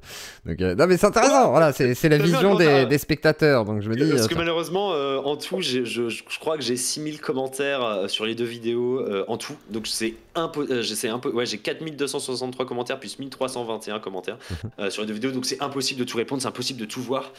C'est ultra dur. Des fois, je réponds à des messages directs parce qu'il y a une notification qui pop et puis du coup, je suis dans un bon mood. J'ai fini ma bière où je dois attendre que l'ascenseur descende dans le jeu contrôle que je suis en train de faire en ce moment. Et du coup, je réponds vite fait à un gars. Mais en vrai, je sais pas, les rencontrer, non, moi je m'en fous. Et puis moi, je veux des réponses en fait. Les rencontrer, je serais content. Aujourd'hui, moi, j'ai une dédicace, hein, vas-y. Je prends un jeu à la con. En plus, j'ai un jeu qui m'a été offert par Gameblog à l'époque de l'E3, quand on faisait des petits concours et tout ça. Tu répondais à une question le plus vite. Et j'avais répondu une question super vite sur Gravity Rush, que je suis très fan de ce jeu-là. Et j'ai eu le 2 gratuitement. Et à l'époque, j'avais pas beaucoup d'argent pour m'acheter des jeux. Donc du coup, bah, j'étais trop content et je l'ai encore. Et j'ai trop envie de faire signer cette jaquette-là à Julien, à Carole, évidemment, parce que ça va me faire beaucoup rire. Et surtout, ça va me rappeler un peu l'époque qui était vachement cool de Gameblog et de tout l'univers Gamecube de tout l'univers du journalisme un peu indépendant de l'époque qui était vachement cool, qui croule un petit peu mais qui remonte avec Canard PC, JV Le Mag et plein de trucs, je vous conseille. Hein, Canard PC, excellent. Ouais. Voilà, si vraiment vous en avez marre de Julien Chiez et Co et de leur avis, alors pas de leur personne mais de leur avis, bah, allez acheter des magazines dans un bureau de tabac, ou sinon il y a des abonnements internet pour eux, genre ils ont des chaînes YouTube, Twitch, ouais, etc. Ils font des émissions, c'est trop bien et du coup voir Agbou, donc un des chroniqueurs, faire un bras d'honneur et dire les jeux Nintendo c'est de la merde et vous faire foutre, moi ça me fait rire. Voilà, il y a quelque chose, tu vois. Avec sa passion des jeux de gestion là, Agbou. Je connais bien, t'inquiète. Mais moi, depuis, je me suis mis à Hélène Ripley, tout ça. Et bah pareil, Hélène Ripley, moi je suis pas très jeu d'horreur, un petit peu, mais je m'y suis mis parce que du coup, j'adore Hélène Ripley et je me suis dit, vas-y, let's go, je vais en acheter quelques-uns et je le kiffe. Donc ça m'a permis de faire des trucs. Moi, Julien Chiez m'a jamais permis, ou Carole m'a jamais permis. Maintenant, avant oui, mais maintenant c'est pas parce qu'ils font une vidéo sur un jeu que je vais l'acheter. Tiens, truc un peu con, je tape un truc sur Control parce que je voulais comprendre un petit peu la fin de Control d'un des DLC, parce que c'est un peu dur à comprendre, c'est comme un David Leitch, en fait t'as pas vraiment de réponse. Mais du coup, premier truc que je tombe, je tape juste Control Histoire et je tombe sur Julien Chiez. Direct et je fais qui parlait juste et je fais ah ouais non mais le mec est en haut en fait et j'ai fait mais les mecs qui doivent chercher comme moi qui ne s'y connaissent pas beaucoup ou autres qui ont pas qui ont pas le recul que moi je peux avoir ou que d'autres peuvent avoir et ben ils tombent sur Julien, ils se disent ah bah d'accord c'est ça la vérité et du coup c'est ça qui est un peu dommage. Je pense qu'il faudrait un peu partager le gâteau. Après voilà, il gagne très bien sa vie, je pense qu'il peut bien partager un petit peu mais voilà. Tu m'étonnes. Il se ralasse bien, on va dire. Alors du coup, les faux amis dans le petit YouTube, tu as une vidéo prévue à ce sujet, si je dis pas de bêtises. Est-ce que tu as des petites anecdotes sur ça? Ouais, alors du coup ça va être une vidéo qui va être déjà qui va sortir je pense 2024, milieu ou fin 2024 parce que j'ai d'autres vidéos à faire et j'ai lancé ça parce que du coup quand j'ai vu voilà, sur vidéo réponse les commentaires des autres personnes en mode des autres youtubeurs que je connaissais maintenant qui me cassent le dos, pas qui me cassent du sucre sur le dos, pas devant moi mais sur d'autres chaînes et moi j'ai été le voir en commentaire, bah alors vas-y assume, dis-moi ce que t'as à dire et puis bah ils me répondent pas et du coup je me suis dit bon bah il y a un problème avec ces petits youtubeurs et c'est vrai que j'ai fait partie de ça et je voudrais en fait raconter mon expérience. ça va être très dur à écrire comme vidéo parce que du coup je ne peux pas mentionner de nom. Je sais pas trop sur quoi m'inspirer. Je sais qu'il y a beaucoup de conteurs d'histoire maintenant, les The Great Review, les combos ou autres. C'est vraiment un tout nouveau, un tout nouveau YouTube game que j'avais pas envie de participer parce que il y a un travail de fou là-dedans, mais je sais que je vais devoir un peu m'en inspirer pour raconter des choses. Parce que du coup je peux pas juste faire une vidéo comme ce que j'ai fait avec Julien Chiez ou autre, je pense. Après peut-être que je vais revenir dessus parce que pour l'instant je l'ai pas du tout écrite, hein. Là c'est juste dans mes pensées. J'ai un cahier en fait chez moi où des fois je note des trucs et je fais bon bah ok, tiens je vais parler de ça, tiens ce type pour la vidéo pourrait être intéressant, tiens cette anecdote là faut que je la raconte parce que du coup je pense à mes vidéos des fois. Pour ça des fois je dors pas beaucoup parce que des fois je me dis ah ouais dans cette vidéo je vais faire ça, attends non je vais faire ça, puis je note et puis je me réveille, bref je dors pas beaucoup. C'est depuis que la chaîne YouTube a pris en plus. Mais j'ai des anecdotes, oui j'en ai quelques-uns, mais c'est plus comme je t'ai raconté, parce que je peux pas t'en dire plus malheureusement. C'est plus de là j'invite des gars qui veulent pas venir, et puis dès que la vidéo est pète ils viennent. Tu vois, et puis quand j'étais encore plus petit que ça, c'était à peine si je pouvais leur parler. Donc moi ça me fait ça me fait un peu de la peine quoi. Et je me dis que sur ce YouTube game là, il y a des petits YouTubeurs. On pense qu'ils sont tout pipou ou autre, mais en vrai, c'est la guerre aux abonnés, la guerre aux vues. On partage les vidéos en espérant être refollow derrière. Moi, je fais partie de ça et je crois que sans faire exprès, Participer. même pas anticipé. Non, pas du tout. J'ai pas anticipé. J'ai même participé. Oui, Voilà. participer. J'ai mal parlé. C'est moi Non, qui mais articule pas bien. T'inquiète, t'inquiète. La mais pâteuse.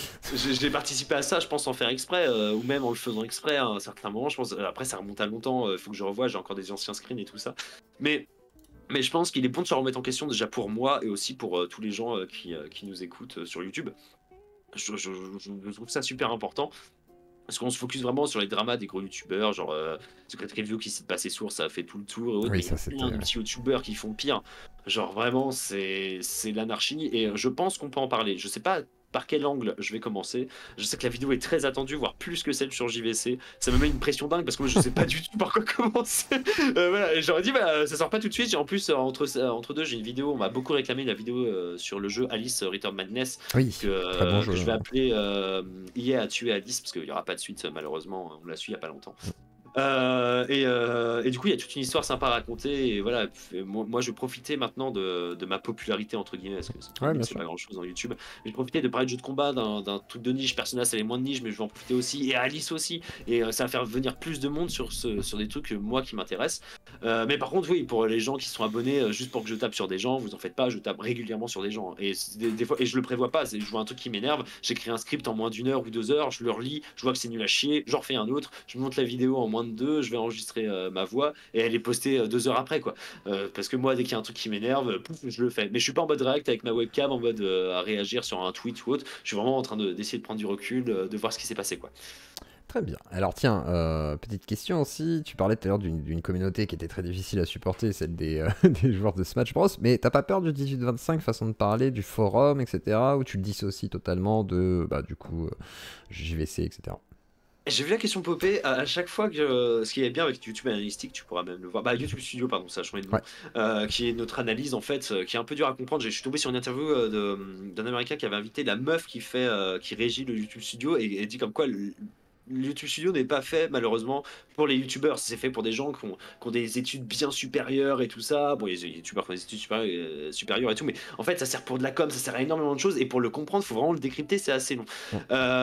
Les stats, etc. sont compliqués. Voilà, les stats, c'est pas si simple de comprendre. Voilà, c'est ça. Moi j'ai sorti 2 vidéos sur Cyberpunk, il y en a une qui a fait 5000 vues, l'autre qui a fait 80 000 vues et c'est sorti une semaine, une semaine entre les deux et il y a eu une semaine entre les deux de sortie.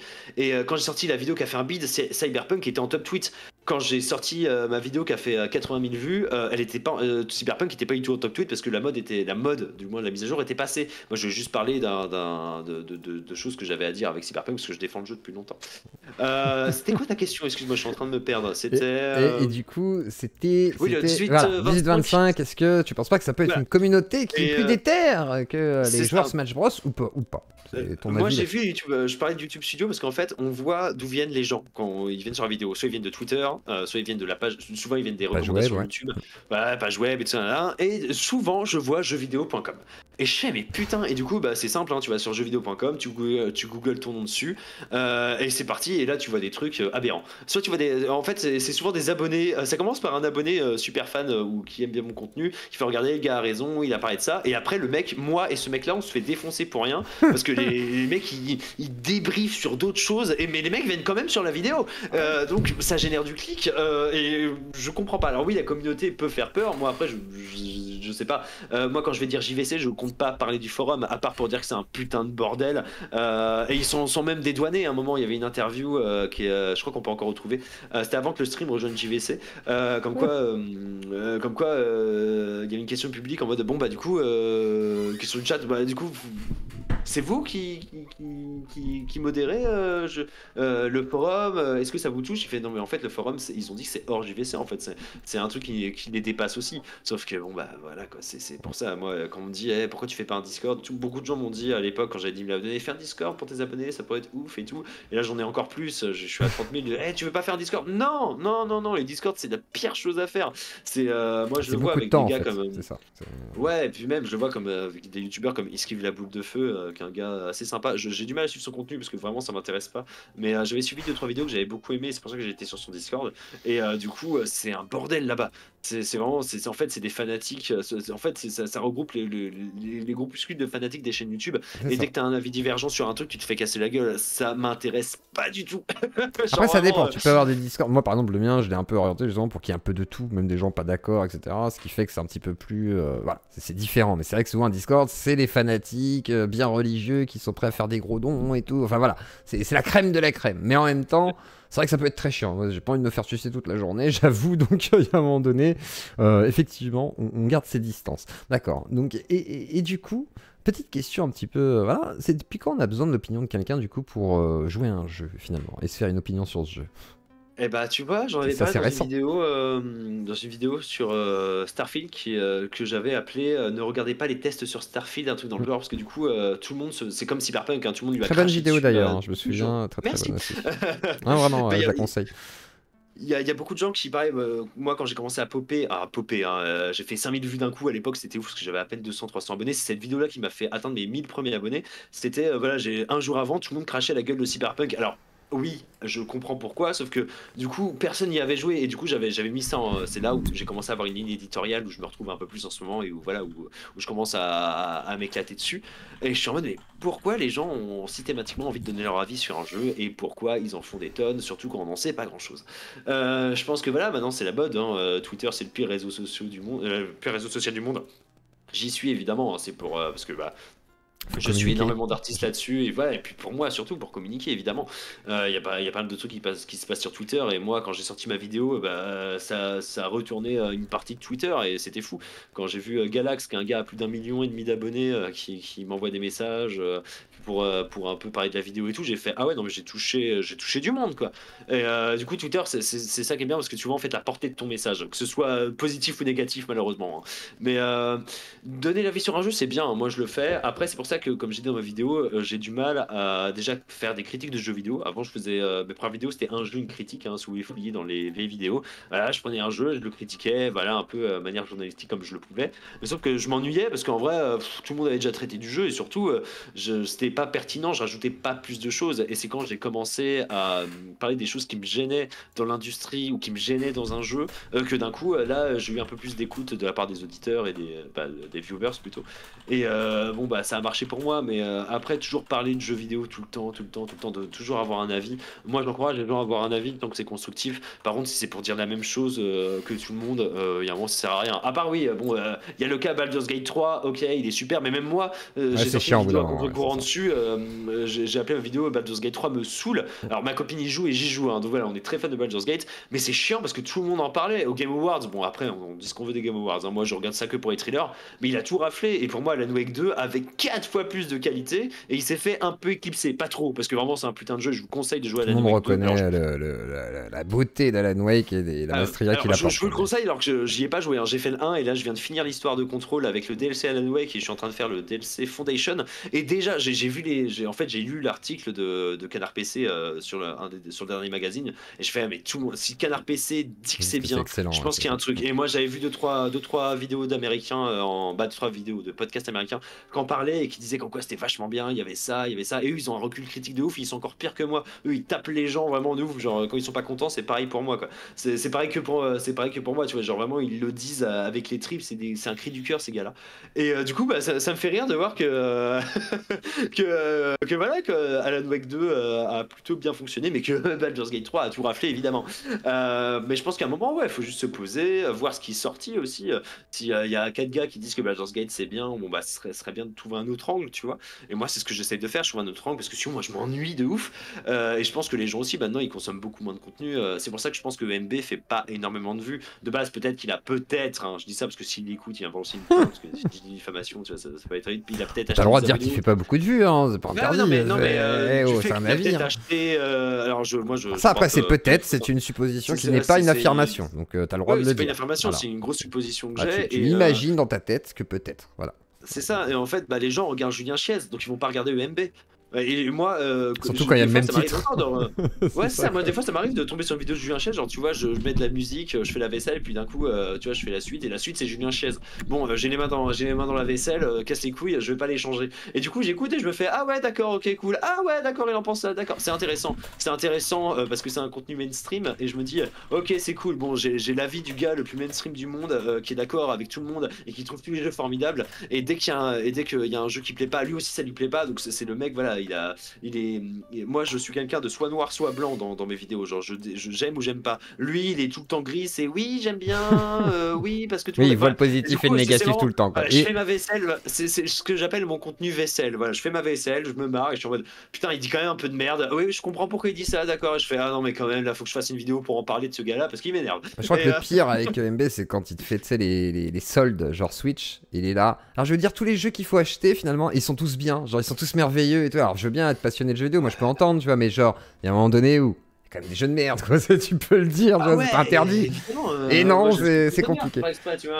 Après, il y a de rares fois. J'ai acheté Valkyrie Elysium il y a pas longtemps, j'ai pas encore testé. Pas si mal, mais pas ouf, mais pas si mal. J'ai bien aimé, moi. Il vole sur Twitter, j'ai l'impression que je l'ai acheté. J'aime bien.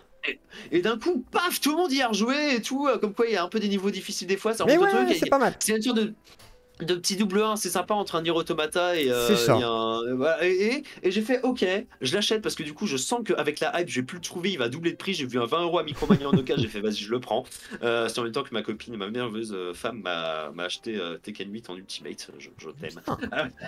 Une vraie précommande. Ah j'ai passé un bon Noël. Mais du coup voilà, je pense que il met pas, je pense qu'on pourrait mettre un peu plus en avant, tu vois, ce genre de jeu par exemple, que de toujours taper sur des énormes jeux. Voilà, alors oui, moi, des énormes jeux indés aussi par exemple, qui ne sont pas forcément voilà. Je vous conseille la critique du dernier Call of Duty de Canard PC qui reprend juste les citations de quand tu meurs. En fait, le journaliste est tellement. Il dit bon, bah, il y a 4 heures de campagne, et à un moment, il se fait buter. Il fait putain, j'ai eu cette citation, et je crois que c'est une des pires citations que j'ai vues de mort. Parce que chaque fois que quand tu meurs dans une campagne de Call of Duty, t'as une citation d'un écrivain, d'un grand penseur ou autre. Et du coup, il a listé, il a essayé de faire ses propres messages de mort en mode philosophe, et c'est très con. Et en fait, t'as une page que de ça. Et j'ai fait, c'est la meilleure critique du jeu. Voilà, en fait, c'est ça, parce que ça change en fait de. Ouais c'est pas bien, ouais c'est bien, et je pense que ouais ce qui peut être bien pour les gens qui nous écoutent aujourd'hui, ce serait ouais d'essayer de peut-être aller voir des plus petits youtubeurs ou se faire son avis par soi-même. Genre c'est vrai que on m'a beaucoup reproché dans ma vidéo sur Starfield quand j'ai dit voilà de se faire sa propre avis, de se faire son propre avis tout seul, on m'a dit bah maintenant un jeu c'est 80 balles mon pote, et je fais c'est vrai, un jeu c'est 80 balles et se faire un avis ça coûte cher, mais maintenant on a des nouveaux trucs, tu vois, maintenant il est sur le Game Pass, donc au pire tu payes 15 € et tu vas sur le Game Pass. Moi c'était quoi, Iron Life là, le jeu de gun, oui. avec les guns qui parlent des créateurs de Rick et Morty, je voulais pas mettre 50 balles ou 40 balles dedans parce que je me suis dit je suis sûr ça va me plaire mais ça va durer 5 heures, mais ça va être les meilleures 5 heures de ma vie. Bah ça a été les meilleures 5 heures de ma vie, et du coup j'ai passé un putain de moment, mais dès que j'avais fini le jeu j'ai arrêté l'abonnement parce qu'il y a trop de jeux, j'ai pas le temps de jouer à ça, j'ai déjà un backlog de jeux physiques qui est énorme, et j'ai fait trop cool, je l'ai payé 15 balles. Non, 10 balles.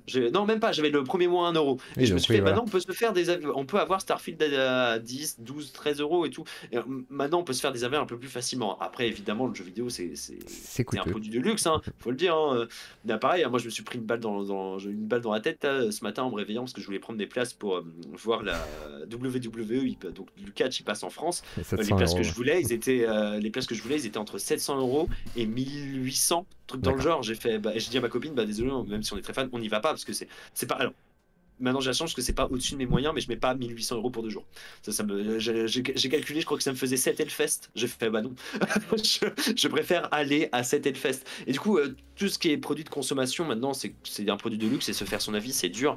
Mais maintenant, on a des systèmes d'abonnement un peu partout, que ce soit PlayStation, Xbox, la musique, même les livres. Même si moi, je suis pas trop fan de ça parce que j'achète toujours des CD autres, mais j'ai quand même un Spotify quand je marche dans la rue ou quand je suis en voiture. Mais bref, voilà, on peut maintenant se faire un avis un peu différent soi-même sans mettre trop d'argent dessus. Et maintenant, il y a des promos partout. Alan Wake, il n'est pas sorti en physique, le 2. Je me suis dit, putain, ça me casse les couilles qu'il sort pas en physique. J'ai pas envie de l'acheter plein pot. Et ben, il était en promo il y a pas longtemps sur PlayStation et je l'ai eu à moins, je crois, 20% ou 18%. Et j'étais content. Je me dis, je l'ai acheté 44 euros au mieux de 60 et c'était très bien. Donc, il y a toujours un moyen de se faire un avis. Après, si vous voulez faire la guerre des avis, c'est moi le premier à avoir dégainé l'avis. Et bah voilà quoi. C'est la Malheureusement là course, quoi. C'est la voilà, course à là, c'est mon l'opinion temps un là. petit peu. Et alors, du coup, tiens, t'auras un jeu à conseiller vraiment un petit peu de niche, un peu particulier, que Ouais, les quand gens. j'arrive, je vous le Voilà. Parce que montrer. qu'est-ce que t'as comme jeu? Et moi, je vous conseille un petit jeu, c'est Turbo Overkill, si vous aimez les FPS un petit peu à la Doom, Quake, tous les trucs comme ça et tout. Et Turbo Overkill, hein, ça coûte 20 balles, c'est sur Steam. Je pense que vous pouvez le trouver moins cher. C'est une grosse dinguerie, indépendante, mais grosse dinguerie, très addictive. Voilà, je vous le conseille. Et ça bouge dans tous les sens, Turbo Overkill. C'est une grosse dinguerie. Voilà, grosse dinguerie. Donc pour ceux qui aiment ce genre de jeu, allez-y. En plus, il y a une tronçonneuse que vous avez à votre jambe. C'est pas beau ça, avoir une tronçonneuse à la jambe, avoir des lance-roquettes sur votre bras gauche et à droite des flingues? C'est vachement bien. Donc Turbo Overkill, voilà. Je vous C'est le quand même conseille. vachement. Excusez-moi, je cherchais les boîtes pour vous montrer Parfait. avec les boîtes. Je pense que les 3 jeux à conseiller, déjà, j'ai un jeu. C'est eux qui vont s'occuper du remake de Silent Hill 2. D'accord. C'est The Medium, Oui, qui a été beaucoup critiqué à sa sortie, mais qui est vachement bien. c'est pas une Genre exclu vraiment, qui a un. Xbox ça normalement? Alors, c'était une exclu Xbox, D'accord, mais ok. moi à l'époque j'avais pas de Xbox Series X parce que en fait, quand la Xbox One est sortie à l'époque, tout le monde disait de toute façon Street Fighter 5 il va sortir sur Xbox et PlayStation comme le 4 il y a 7 ans. Et en fait, pas du tout. Et je me suis retrouvé avec une Xbox sans Street Fighter et pratiquement sans jeu de combat. Donc maintenant je me dis, même si je préfère Xbox, à chaque fois, Day One à la sortie, je prends PlayStation. Et du coup, j'ai pas pu jouer à The Medium et j'ai pu y jouer un an et demi après. C'est un très bon jeu. Je vous conseille mon jeu favori qui est voilà, Bingo Don't Evil. J'attends le 2 Ouais, depuis 20 ans, classique, très malheureusement. Hein, classique. Ouais. j'ai 27 ans, j'ai joué à 7 ans à ce jeu-là, Day One. C'est mon papa qui. Non, Le mon pire, papa. c'est Non, qu'ils non, ont c'est pas mon papa. teasé, ils ont osé nous teaser le 2 sans jamais rien sortir, Oui, les bâtards. mais j'ai fait une vidéo qui s'appelle Bang Don't Evil 2 ne sortira jamais. Euh, Ouais, Mais surtout, voilà, ils c'est un abusent. jeu que mon meilleur ami, qu'un ami à moi avait eu Day One. Il me l'a prêté, je lui ai jamais rendu. Voilà, ça se fait pas, mais il est à moi. Et j'ai déménagé depuis, donc il est à moi. Il est encore de très bonne qualité. Et bah voilà, je vous conseille aussi Alice, Alice, hein, Retour au forcément. Pays de la Folie. Voilà, c'est des jeux un peu plus de niche qui sont ultra sous-cotés. Et pourtant, c'est des jeux à chaque fois, je me dis, mais c'est trop bien. The Medium, j'ai pris un petit peu comme ça parce que j'ai vu. J'ai pas trop eu le temps de chercher, je voulais pas chercher pendant 30 minutes parce que sinon je serais parti pendant longtemps. Mais c'était un jeu qui m'a sauté aux yeux en mode on en parle pas assez et c'est dommage. Donc voilà, je vais aller les reposer pour pas les abîmer, je reviens. Très bien. Tu joues qui sur Street Fighter 6? Ah bah on lui posera la question. Vas-y, je te garde ta question Nakimura. Ouais, on va lui demander ce qu'il joue. On va lui demander ce qu'il joue sur Street Fighter. Et ensuite je lui demanderai si c'est pas finalement tout ça des avis d'hardcore gamer. Voilà, ça va être, Alors du coup sur Street Fighter je Ouais, joue Aki. d'accord. Parce que j'aime beaucoup ce qui est la lotière de luxe, ultra de luxe, hein, genre elle a pas de pif ni rien, c'est horrible à jouer.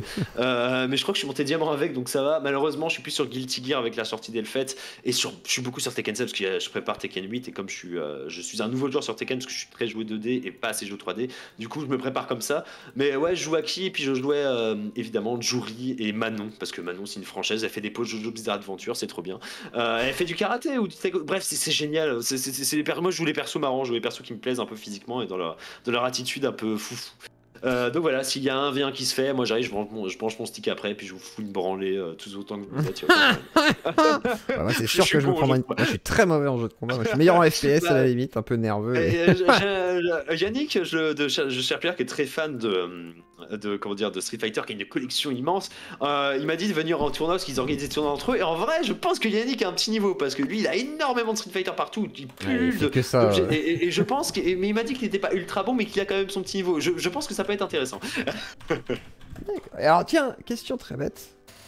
Est-ce que tout ça n'est pas ta chaîne, la chaîne d'autres, des avis d'hardcore gamer, face justement à un Julien Chies qui parle à la populace, face aux gueux comme certains le diraient, les sans-dents un peu comme nous là.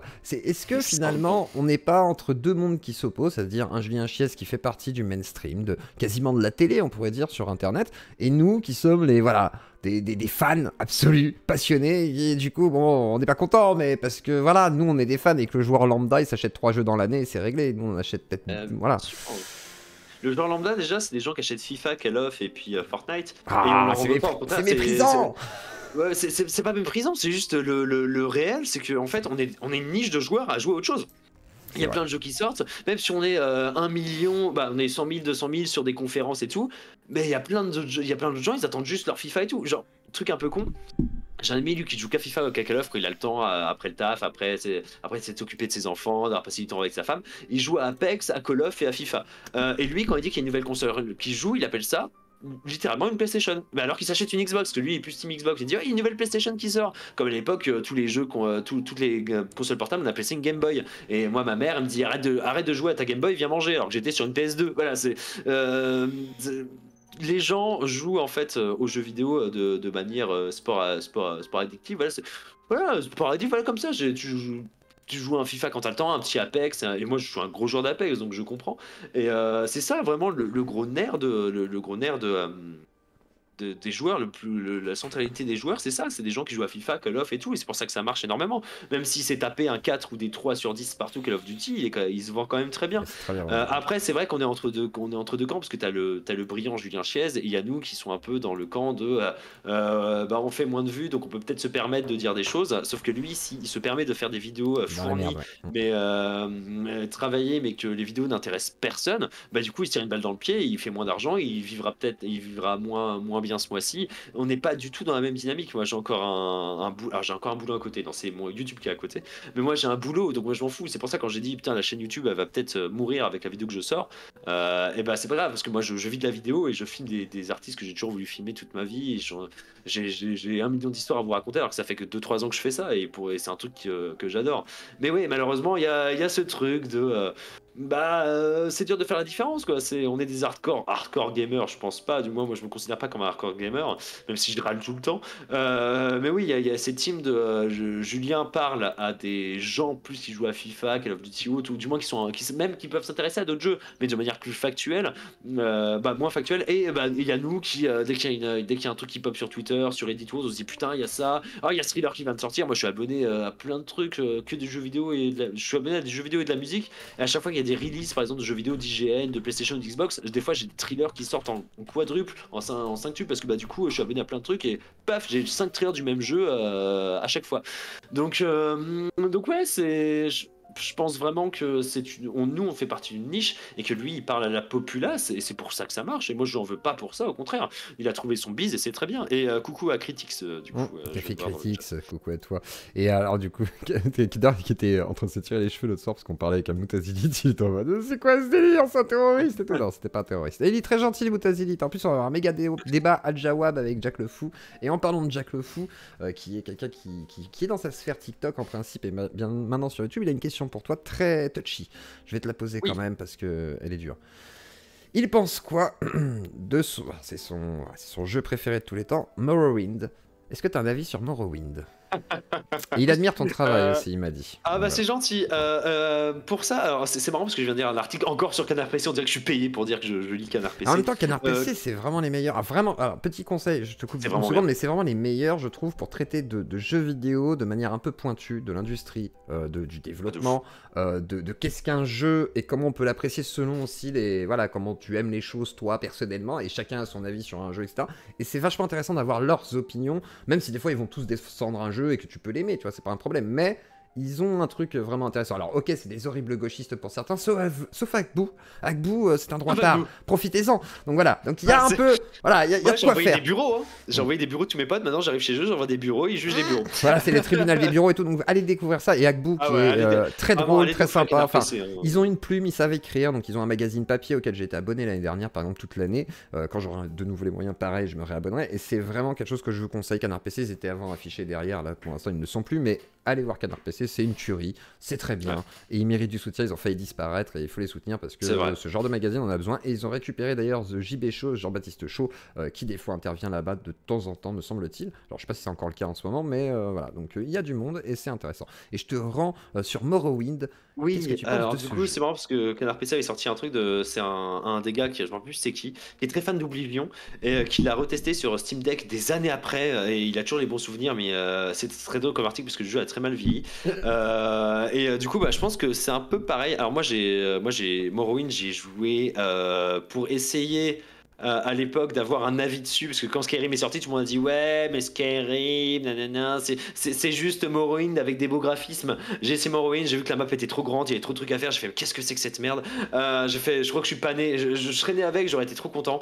Moi voilà, en 2011 il y avait Skyrim, je me rappelle plus quel âge j'avais à ce moment-là, mais il est sorti le 11 donc j'ai 27 ans, donc faites le calcul, c'est pas compliqué, mais j'étais jeune, je n'étais pas encore majeur, ça c'est sûr.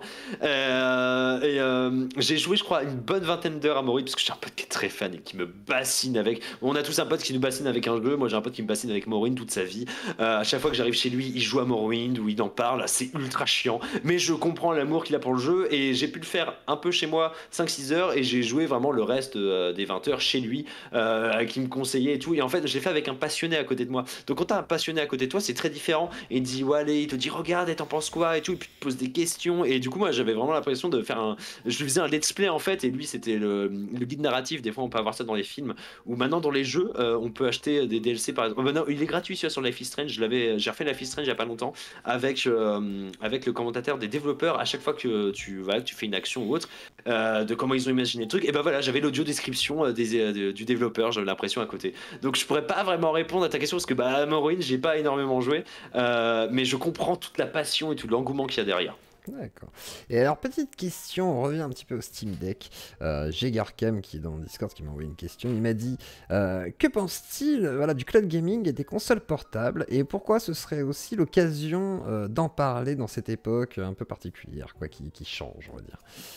Ouais, déjà, cloud gaming, pour moi, j'associe ça à Stadia. Il y a encore des jeux qui sortent sur Stadia mais qui se rappellent personne, ou du moins on le voit dans un thriller en mode ah ce jeu sort sur Stadia, d'accord, super. Je pense que le cloud gaming voilà ça commence à Xbox et Pro dans ça avec qui sont ralliés à Ubisoft parce que GeForce aussi GeForce aussi je pense que alors moi j'ai du mal parce que je suis très physique malheureusement et j'ai énormément de mal à télécharger un jeu à télécharger acheter un jeu des maths. Quand je le fais, c'est parce que le jeu est pas sorti. Par exemple, Céleste, j'ai la boîte, mais le jeu Céleste avec la petite fille avec les cheveux orange qui saute partout, le jeu un peu dur, mais qui parle de beaucoup de choses, de dépression, de comment voilà s'aimer soi-même. Bref, c'est merveilleux comme jeu. Je vous le conseille, même si c'est des fois un peu dur. Le jeu est pas du tout là pour vous sanctionner, au contraire. Mais du coup, j'aime bien avoir la boîte et de me dire, c'est à moi. Alors après c'est à moi, maintenant qu'on s'est marqué requérir une connexion internet, même si tu as le CD, ça sert à rien. Je me rappelle avoir installé la Persona 5 Royal parce que j'avais fait que Persona 5 et j'avais pas fait le Royal. Et du coup à un moment ça buguait parce que j'avais installé, j'avais eu pendant les fêtes à Noël ce jeu-là. Je l'avais installé et malheureusement il y avait trop de monde sur le store de PlayStation, sur le cloud bref les serveurs étaient vraiment horrible, genre vraiment tout le monde était dessus, c'était Noël quoi, voilà. Et ils ont pas vu le truc venir, et du coup moi j'ai pas pu jouer j'avais fini Persona 4 à l'instant, et j'ai dû attendre 3 heures pour jouer à Persona 5. Pour moi, être dépendant d'internet et dépendant d'une connexion pour jouer, c'est la pire des choses. Après, par contre, ce qui est bien, c'est que ça peut complètement servir à des gens qui n'ont pas de magasin à côté de chez eux, qui ont peut-être moins les moyens parce que les jeux physiques ça coûte plus cher, hein, surtout quand on les achète en magasin, type Micromania ou autre. Donc, si ça peut apporter en fait plus de jeux vidéo à des gens qui en ont moins accès, c'est trop bien. Par contre, si ça tue le jeu vidéo physique, c'est horrible. Faut trouver un entre-deux, et l'entre-deux, les consoles ont essayé de le trouver. Moi, je me rappelle, tout le monde se rappelle de la conférence Xbox en 2013 ou en 2012, qui disait voilà, la Xbox One, si vous n'êtes pas connecté à Internet au bout d'une semaine, vous pourrez plus jouer à vos jeux, vous pourrez juste mater des DVD. Et un journaliste dit mais il y a encore des gens qui sont à la campagne et tout ça. Ils font quoi les gens qui n'ont pas de connexion Internet pour jouer sur Xbox One? Et bah c'est pas grave, on a une offre pour eux, ça s'appelle la Xbox 360. En gros, traduction, si vous êtes des putains de pauvres et vous n'avez pas Internet, restez sur 360 et vous n'aurez pas accès aux nouveaux jeux. Maintenant, évidemment qu'ils ont perdu, on va dire, la guerre des consoles à cause de ça, parce que PlayStation a fait une vidéo qui est ultra connue de comment prêter un jeu. Ouais, il passe le boîtier. C'est la vidéo la plus monstrueuse du monde. Moi j'ai vu ça, je devais avoir 14-15 ans, c'est incroyable. J'étais troll de génie. C'est ça. Et surtout je me suis fait griller parce que moi je regardais le E3, mes parents ils voulaient pas que je regarde le E3, pas parce qu'ils aiment pas le jeu vidéo, parce que les conférences PlayStation c'est à 4h du matin, et moi je regardais sous ma couette avec mon petit téléphone, et à un moment j'étais mort de rire, ils m'ont grillé. Bon à un moment ils ont vu, de toute façon ils le savaient, hein. Ils savaient bien que je le faisais, ils m'avaient dit on va essayer d'être discret connard, ce que j'ai fait après, mais c'était tellement le plus gros tacle du monde. Mais voilà, et déjà la guerre du démat et des physiques a commencé à s'installer. Et quand on a vu que en fait la Xbox avec Phil Spencer, avec le nouveau gars qui est arrivé, qui maintenant voilà est en mode dans le physique, moi j'adore ça, mais qui fait quand même du cloud et tout ça. Maintenant voilà, il y a deux types de consoles, il y a la PS5 CD, il y a la PS5 sans CD et il y a la Xbox sans CD. Il y a la Xbox avec CD et t'as une Xbox un peu moins qualitative avec la S sans CD. Du coup, en vrai, sur le papier, c'est vrai qu'on peut se dire putain, c'est vrai, elle était sortie à 400 € la PS5. On se dit waouh, on n'a jamais vu une console à ce prix-là, Day One. Mais bon, tu peux pas revendre tes jeux derrière. Moi, je vends pas beaucoup mes jeux, mais pareil, tu es dépendant des promos. Et des fois, il y a des jeux, par exemple. Si vous voulez jouer à Jojo Bizarre Adventure, alors pas le dernier jeu qui est sorti, qui était une Reddit de PS3, mais celui sur PS4 qui est vraiment une vraie merde, quand il est pas en promo, quand il est en promo il est à 10 €, mais quand il est pas en promo il est à 70 €. Donc des fois quand tu veux un jeu même qui date de 5 ans, quand il est pas en promo il est à prix coûtant quoi. Donc il est à plein pot plutôt. Il est à prix plein pot et tu vas te faire foutre. Donc je sais pas trop, j'avoue que moi je suis content que le cloud arrive dans des foyers pour des gens qui ont peut-être pas la place d'avoir un gros PC, une console ou autre, ou bref, qui ont des difficultés. Des moyens, on va dire, voilà. mais qui n'ont pas envie de se faire chier avec du setup, etc. C'est vrai que ça peut pas. Qui n'ont pas envie de collectionner. Moi, je sais que dans mon appart d'étudiant, putain, j'avais pris tous mes jeux. C'est compliqué, ouais. Putain, j'ai littéralement les pieds qui touchaient à mes chiottes et ma tête qui touchait à mes boîtiers de jeux, quoi. Donc c'était un peu dur, mais je les ai tous mis quand même. Après, j'ai fait un choix d'avoir une grosse télé et réduire et de pas ouvrir le clic-clac parce que je suis un putain de gamer. Waouh. Mais bon, voilà, c'est un gain de place. Ouais, ça peut être un gain pour beaucoup de choses. Et je pense que le cloud gaming, ça peut être super comme ça peut être horrible. Faut juste trouver un entre-deux entre faire fonctionner les magasins, faire fonctionner le physique et faire fonctionner le cloud. Mais ça, je pense que c'est un peu impossible et de toute façon, il y a plus de ventes en ce moment qui se font en démat et en cloud. De toute façon, Steam qui a mis une sorte de critères, non, de normes, on va dire, du démat en fait. C'est-à-dire que Steam, c'est une majoritaire sur PC, il y a quelques concurrents, mais voilà. Donc le démat commence à devenir effectivement la solution la plus simple pour en tout cas jouer sur PC, etc. Maintenant, tu as le Steam Deck qui devient la console portable. Alors justement, tiens, les consoles portables, parce qu'on parle de cloud gaming, mais les consoles portables, qu'est-ce que t'en penses aussi, cette nouvelle avancée qui d'un coup se démocratise, chose qui n'était pas le cas il y a encore un an de ça, quoi. Enfin, il y a 2-3 ans, pardon. Moi, je suis pas du tout fan de la Switch. Moi, je crois que c'est la pire console du monde. C'est le pire, vraiment. C'est la pire chose qui existe dans ce monde. Il y a la Portal quand même. La Portal PS5. Oui, c'est une Wii U. Alors, on va en voir vite fait. J'ai pas compris. Parce que moi, j'étais en mode trop bien. C'est une portable. Parce que moi, je suis très fan de la PSP. Je joue à Monster Hunter Freedom Unit, à mes premiers. Non, j'avais vendu Metal Gear parce que j'avais pas aimé Metal Gear. J'avais découvert quand même Metal Gear comme ça. Ça m'a quand même fait découvrir Kojima dans son autre offre qui est Death Trading, parce qu'après j'ai porté l'intérêt. Mais la PSP en fait m'a apporté beaucoup de choses, surtout avec mes potes quand on skatait. Malheureusement, quand il faisait pas beau, on skatait pas et on jouait tous à Monster Hunter Freedom Unit et c'était trop bien. Mais maintenant, du coup, moi j'adore les consoles portables, hein, mais ce qui est devenu la Switch, parce que c'est surtout la Switch quand on pense aux consoles portables de maintenant, je trouve que c'est la pire arnaque du monde. Déjà, le fait que Nintendo a racheté Bayonetta. Alors, oui, à ce qui paraît, s'il l'aurait pas racheté, Bayonetta serait mort. Et tant mieux, parce que le 1 est très bien. Ce qu'ils ont fait par la suite, là, moi j'ai fini le 2, c'était une horreur. Sur Switch en plus, c'est terrible. J'ai acheté le 3 au cas où. Le 2 en plus, hein. Non, mais le 2, dans le 1, t'es quand même contre des démons. Il y a des délires un peu. Voilà, il y a toujours un peu la dérive un peu sexuelle de Bayonetta, évidemment. Péché, quoi, voilà, c'est ça. Ce qui est marrant, tu vois, ce qui reste dans le truc. Parce que l'ambiance aussi très particulière. Voilà, quoi. Ouais, c'est comme No More War Heroes quoi. Mais sauf que là, bah, ouais, ils ont réussi sur Switch, sur Nintendo quand même à se faire entendre. Mais Bayonetta, dans le rachat, je sais pas, c'est passé Peggy 16 d'un coup. Et tu vas dans le 2, tu cours après un gars qui va cueillir des cartes Yu-Gi-Oh! J'en ai rien à branler. Bref, bon, je vais faire le 3 dans pas longtemps parce que j'ai une vidéo qui est prévue qui va s'appeler Nintendo a tué Bayonetta. Alors le 3 est pas mal du tout. Dans le gameplay, comme d'hab, le gameplay est toujours incroyable de Bayonetta. C'est peut-être l'histoire qui est. Voilà. Alors moi j'ai une pro, hein. J'ai la manette pro quoi, mais bon, c'est pas ouf quoi. Oui, je suis d'accord. C'est pas. Elle est à 10 € moins cher qu'une manette Xbox, elle est nulle à chier. Je suis d'accord. Même la manette PlayStation est mieux. Et pour revenir aux consoles portables, moi j'ai du mal parce que. Alors moi j'ai du mal avec la Switch du moins parce que. Bah, des jeux qui sortent des fois, par exemple je suis très fan de Borderlands et de Bioshock et pour tester j'ai acheté à même pas 10 balles Bioshock 1, il arrive quand même à ramer Bioshock 1 en docké. Oui. C'est 2006. C'est en portable c'est pas si mal, mais c'est vrai qu'en docké c'est problématique parce que, voilà. Après par contre les consoles comme les Steam Deck et tout, je trouve ça dingue parce que alors, je voyais ça de très loin, je me suis dit bon peut-être que ça pourrait me servir pour mes déplacements et un jour je rentre de Varsovie pour un taf et là je vois un mec dans l'avion et je vois qu'il a c'était pas un Steam Deck, c'était l'autre truc un Asus ROG Ally, un truc dans le genre et je fais oh, le mec il joue à Cyberpunk, il fait regarde je suis en 1080p. Alors sur un petit écran comme ça on dirait que t'es sur une 4K hein, vraiment le jeu est fluide. Alors oui ça chauffe, il me dit par contre si j'abranche c'est par contre à 1h30 d'autonomie avec Cyberpunk hein, parce que je l'ai poussé à fond. Pas avec l'OLED, maintenant t'as plus longtemps. Ouais mais lui c'était l'Asus ROG Ally, bref tu vois okay. Et puis en plus on était dans l'avion donc c'est pas les mêmes c'est pas les mêmes prises ampères et tout ça et du coup putain il y a un mec qui t'a passé 666 666 putain il est heureux son gif. C'est beau, merci. C'est des beaux chiffres. mais du coup, ouais, j'ai vu ça, j'ai fait putain, c'est bon, la Switch, elle a servi à une chose, lancer ce genre de truc. C'est trop bien, tu mets ta bibliothèque Steam. En plus, maintenant ils sont pratiquement, je crois, tous accessibles Windows. Donc moi j'ai des potes, ils ont carrément mis des émulateurs pour jouer au vieux Street Fighter, on se marre dessus. En plus, j'ai vu qu'on pouvait brancher un stick direct. J'ai mis Street Fighter 6 parce que j'ai un pote qui l'a. J'ai mis Street Fighter 6 dessus, j'ai branché mon stick. Bah il y avait pas vraiment, il y avait pas de gros input lag. J'ai l'impression, il y avait un petit peu plus malheureusement, mais j'avais presque l'impression d'être chez moi. C'est un peu plus léger, c'est un peu plus gros, mais c'est quand même léger. Et j'ai fait putain pour un petit truc comme ça, c'est ouf. Bon par contre ça fait un bruit de connard. Maintenant c'est de mieux en mieux. Hein, c'est la ROG Ally.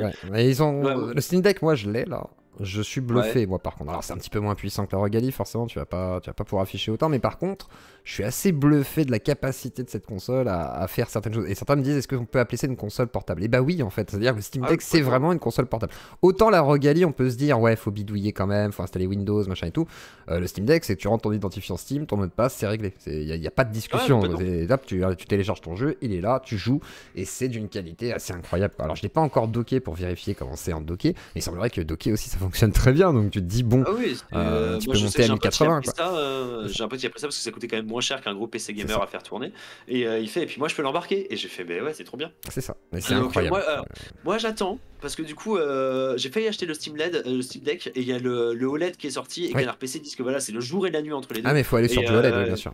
Et littéralement c'est le jour et la nuit et il y a le Zusalag qui moi m'intéresse un peu plus que je sais pas, j'aime bien comment il est un peu plus petit, je me dis c'est un peu plus sympa pour mes déplacements, mais pour l'instant le truc vient d'exister, c'est comme la VR, j'ai attendu longtemps avant de me procurer. Là je pense me procurer un MetaQuest dans pas trop longtemps, le 3, parce que là vraiment il y a des vrais jeux qui commencent à sortir dessus, des aventures. J'avais vu un jeu qui a été avec un trailer, une sorte de ils ont appelé ça, ils l'ont dit dans le trailer, bah voilà on s'est inspiré de Bioshock et je fais putain c'est une sorte de Bioshock en VR, j'ai trop envie de le faire. J'avais fait Borderlands 2 en VR qui est une expérience plutôt VR qui était vachement bien quand t'es fan de Borderlands, et je fais la VR ça tape le fion. Chez un pote j'ai joué à Gran Turismo, au lieu de faire pour regarder derrière, c'est toi qui regardes derrière, c'est vachement bien. Et je pense déjà m'acheter un casque VR bien avant en fait une console portable du genre, parce que j'attends de voir en fait ce qui va se faire, parce que là alors tu l'as acheté parce que voilà comme beaucoup de gens et je pense que tu en es ravi, mais je pense que dans 6 ou 7 mois il y aura encore un truc qui va encore être mieux, qui va être un peu plus abordable et qui va éclater ton truc. Abordable plus que le Steam Deck. Compliqué compliqué hein. Franchement 550 balles. Le Steam Deck OLED. Oui. Mais c'est que dalle. Non. Si c'est OLED 512. C'est ça leur nouvelle gamme. Oui, ils ont changé en fait.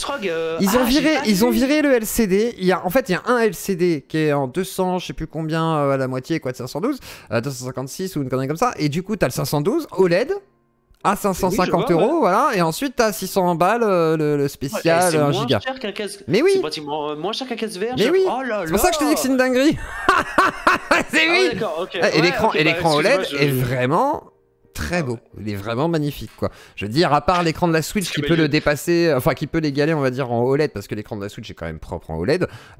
L'écran de la Switch, enfin de la Steam Deck est incroyable, quoi. C'est juste incroyable.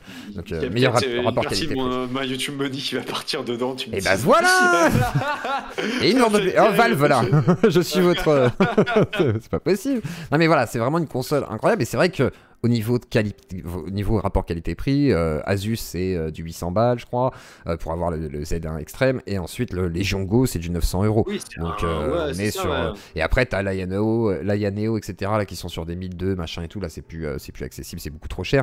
Et sachant 256 Go. Ah oui, c'est du LCD. C'est ça, le LCD. Faut pas prendre la première gamme, tu prends la deuxième. Voilà. Ça va être un peu mieux. Ah ouais, non, c'est intéressant. C'est des jeux, par exemple, comme. Comment il s'appelle ce jeu? Merde. Il est pas vraiment sous-côté parce que c'est un jeu qui est beaucoup aimé. Comment il s'appelle ce jeu à la con? C'était un enquêteur. C'est Disco Elysium. Oui. J'ai acheté sur PC parce qu'à l'époque il n'était pas sorti sur console. Et du coup j'ai du mal à m'installer sur mon PC à part pour jouer à Baldur's Gate parce que là vraiment Baldur's Gate c'est un jeu full PC. Mais j'ai du mal à me foutre sur mon PC à jouer à ce jeu parce que je me dis putain ça me fait chier en fait. Ça je peux jouer ça sur le canapé avec ma manette. Et là vraiment ce serait je vais acheter un Steam Deck à 500 balles pour jouer à un jeu que j'ai acheté à 10 balles à l'époque. Ah c'est beau quand même. C'est incroyable. Moi, ça me permet de rejouer aux jeux vidéo aussi.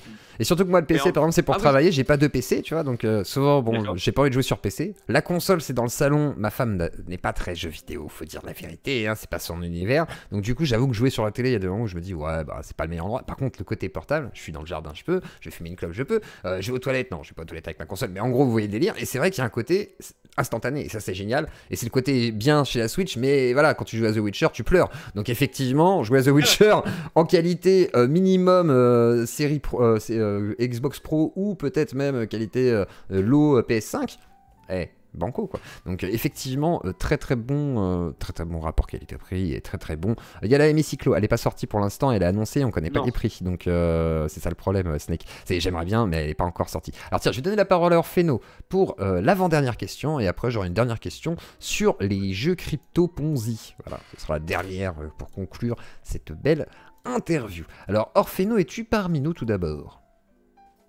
Je suis là. Orpheno, es-tu parmi... Mais Orpheno il s'est muté. Je vais pas lire ta question Orpheno, tu l'as. Parce que j'ai pas compris le HC là, je sais pas ce que c'est. Oh, Orpheno. Oh, bah d'accord. Bon alors je vais lire sa question du coup. Je suis au boulot. Ouais, tu fais chier au boulot. Ok d'accord, faut que je comprenne ta question. Je vais prendre une photo pour un truc du boulot aussi. Alors, penses-tu que l'ère des youtubeurs et du stream, c'est avant tout un rabattage des cartes avec les casuals qui ont repris le pouvoir sur les HC gamers, alors, je sais pas ce que c'est que les HC gamers, qui trustaient les forums pendant plus d'une décennie? Attends, répète-moi la question parce qu'il y a beaucoup de choses à traiter. Penses-tu que l'ère des youtubeurs et du stream, c'est avant tout un rabattage des cartes avec les casuals qui ont repris le pouvoir sur les hardcore gamers, pardon, qui trustaient les forums pendant plus d'une décennie? En gros, le casual a pris le pouvoir sur le hardcore gamer. Complètement, c'est vrai qu'à l'époque, quand on regarde du YouTube, c'était à l'époque, malheureusement, heureusement, dans le bon comme dans le mauvais, c'était des mecs, ils étaient à fond sur un jeu, ils étaient soit très bons, soit ils en parlaient très bien. Et c'est vrai que maintenant, oui, les casus ont repris un peu le truc, mais en vrai, c'est pas trop grave parce que ça donne en fait la.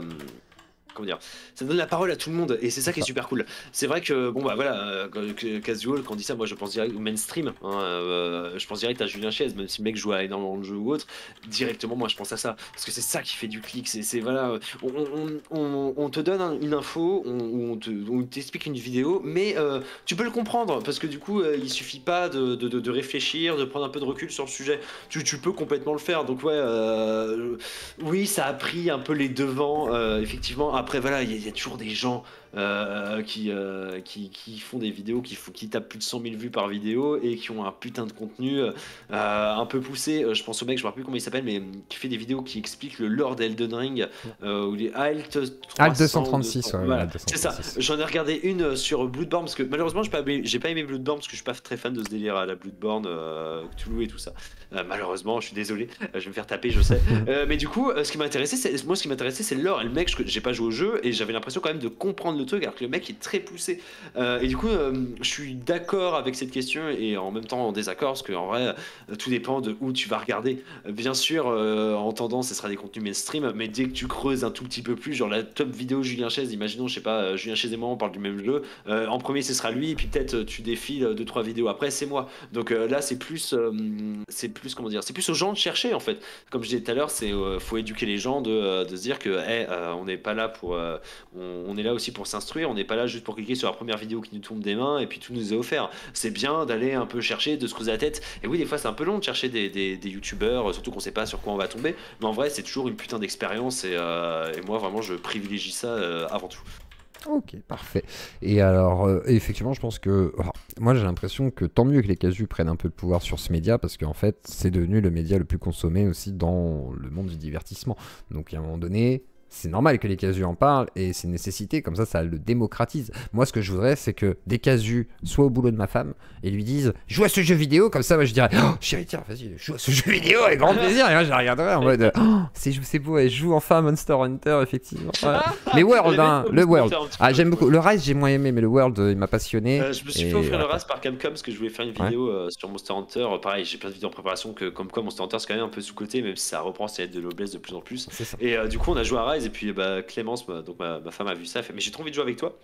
Bon, elle a installé le jeu, mais on n'a pas encore pu jouer ensemble parce qu'elle est au début et du coup il y a eu Baldur's Gate entre temps. Bref, la pauvre, hein, elle a plein de jeux là. Elle a fait des soldes. Elle dit ah attends, j'ai reçu mon salaire avant que les soldes se terminent, vas-y let's go. Elle a acheté 5 jeux d'un coup. Et pas des petits jeux, hein, des personnes à 5, des beaux jeux, des beaux jeux où t'as une centaine d'heures quoi, tu vois. Et du coup ça m'a fait un peu rire. Mais ouais, non, pour revenir un peu à ça. Évidemment que le contenu mainstream sera un peu plus mis en avant par YouTube et même parce que c'est les gens qui regardent du contenu mainstream, c'est tout. Et c'est pas grave. Maintenant, c'est à vous de fouiller, c'est à vous de vous éduquer un peu plus sur tout ça. Ça demande pas beaucoup d'efforts, ça demande juste des fois un peu à se faire un peu chier. Hein, voilà, pour trouver un playculture à l'époque où j'ai pas sorti ma vidéo sur Elden Ring, il fallait quand même se faire un peu chier. Et les gens ont quand même pris la peine de le faire. Donc prenez la peine de découvrir des YouTubeurs plus petits, plus grands que moi qui parlent d'un thème ou d'un autre que vous ne connaissez pas et intéressez-vous à des trucs que vous êtes peut-être sûr de pas que peut-être que ça vous aurait pas intéressé en fait il y a quelques temps. Moi je trouve ça super important de le faire. Très bien. Et alors, dernière question, et après je te libère. Qu'est-ce que tu penses des Ponzi Crypto Games, là, cette nouvelle vague de jeux ouais, tu sais, il y a des jeux qui sortent, en gros tu peux gagner de la crypto, sinon tu peux avoir des NFT, même ils ont fait ça chez Ubisoft, etc. Est-ce que tu as un avis sur cette nouvelle façon d'aborder le jeu vidéo et sa capitalisation en disant tu vas gagner ta vie en jouant au jeu vidéo maintenant? C'est pas du jeu vidéo du coup. Ah, pourquoi ce serait pas du jeu vidéo, tiens, question. Ah, ouais, bonne question. En même temps philosophique, pourquoi ce serait pas du jeu vidéo même si tu peux gagner de l'argent dessus quoi? C'est vrai que maintenant alors moi j'ai déjà été payé en jouant aux jeux vidéo, par exemple en gagnant à des tournois de Street Fighter ou autre, tu vois. Alors, mais c'est de la compétition donc c'est pas pareil. Pareil, je parle de jeux vidéo sur YouTube donc je gagne un peu ma vie. Ça arrondit bien mes fins de mois et là ce mois-ci ça va bien les arrondir. Mais en vrai c'est pas un jeu là, c'est genre là tu vas jouer à un jeu parce que t'as une carotte au bout du nez tu vas gagner de l'argent.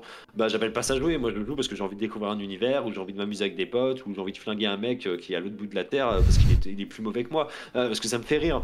Mais je crois que j'ai entendu parler de ça et je vais réagir comme j'ai réagi à une autre interview. Un gars m'avait dit, du moins hier, m'avait dit t'en penses, tu sais qu'il y a plus gros que Julien Chiez, il y a des gars qui font ça sur TikTok et il y a des genres de Julien Chiez sur TikTok et j'ai fait mais je sais, j'ai vu plein de commentaires sur ma vidéo mais j'ai peur d'aller voir parce que je pense que ça va me dépasser. Malheureusement, c'est plus de mon domaine. Je jouais pour gagner de l'argent avec des NFT. Et c'est quoi les jeux en fait Alors, il y a un jeu de mec. Non, alors si, t'as des jeux de connus qui ont mis des NFT. Par exemple, les jeux Ubisoft, c'était quoi? C'était un Ghost Recon le dernier.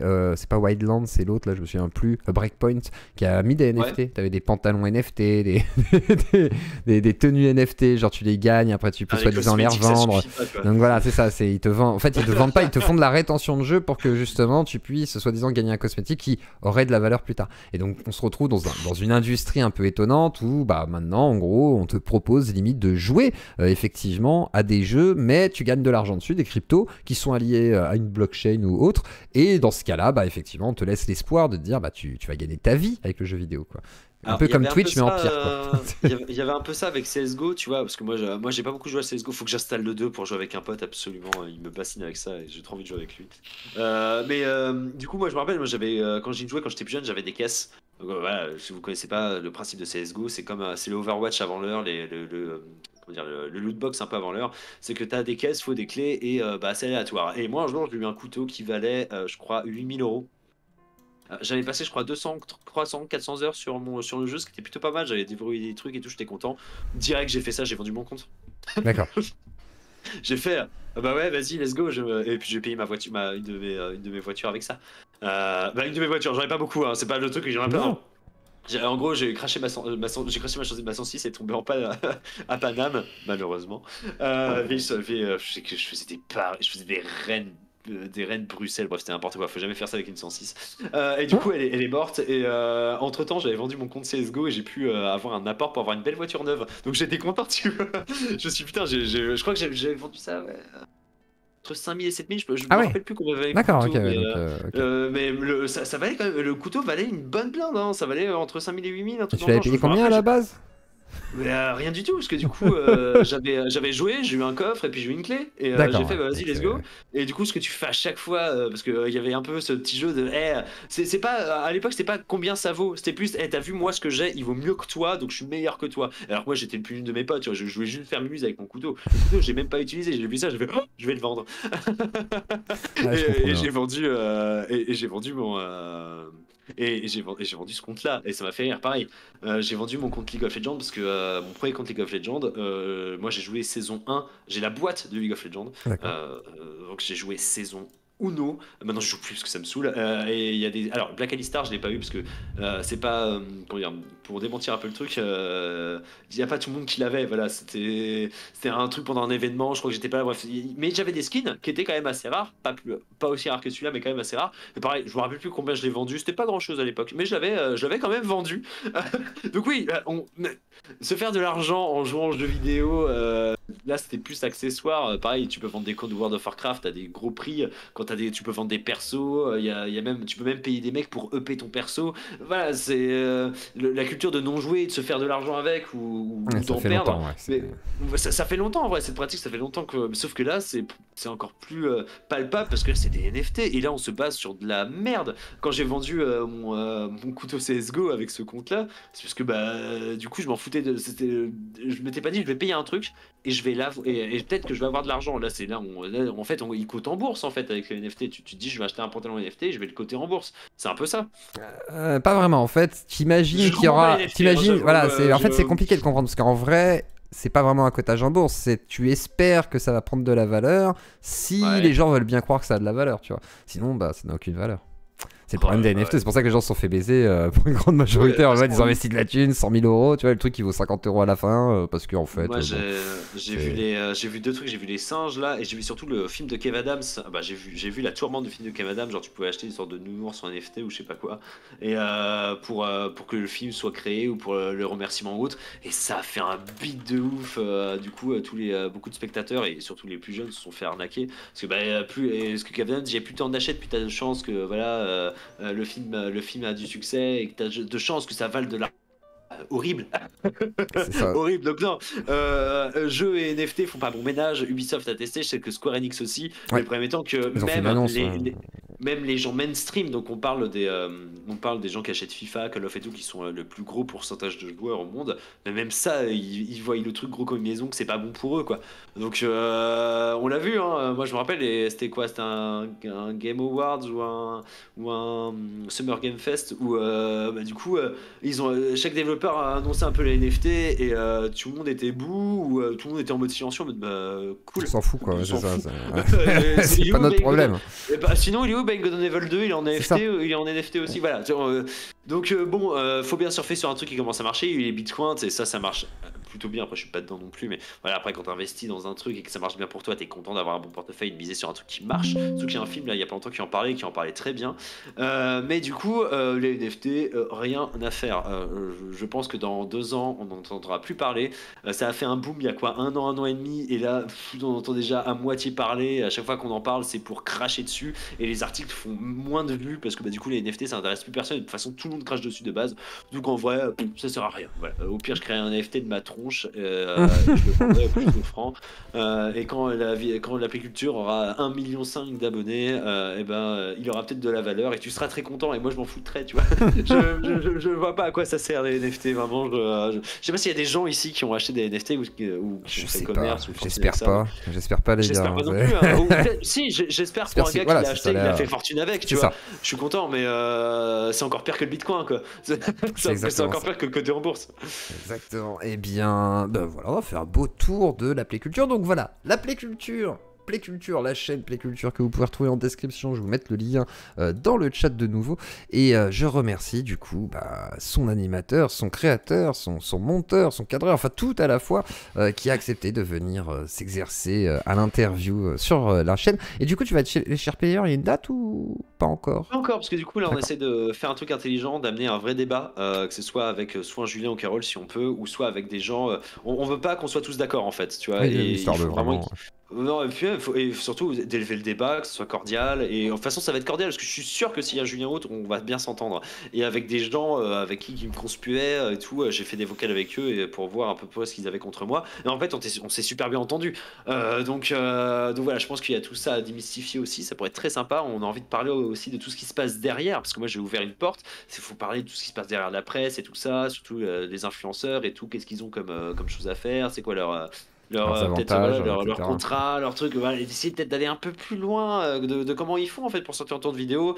Et La ça va être un transparence, sujet quoi. passionnant. La transparence. Et pour l'instant, là, on en a parlé pendant 2 heures. Et il est en train de voir parce qu'il a d'autres émissions à faire, évidemment. Et cette émission, il veut bien s'en occuper. Et même si elle sort pas tout de suite, on veut vraiment faire un vrai truc cette fois, quoi. Genre vraiment, voilà, que la vidéo soit pas là juste pour, voilà, que la vidéo soit pas là juste pour enfoncer une porte ouverte, surtout pour taper sur les gens que moi, de base, personnellement j'aime bien, c'est leur contenu avec qui j'ai un problème, mais j'ai pas envie qu'elles ne servent qu'à ça, me faire inviter par exemple chez toi ou chez les 2 autres personnes chez qui j'étais sur 2 spaces différents, comment dire, sur Twitter hier. Je me suis dit, voilà, c'est ça que je voulais faire avec la vidéo, c'était de parler de plus de ça, vraiment plus de ça. Et je suis content de voir que là, ouais, il y a eu un pic de 250 ou 300 viewers ou je sais pas quoi.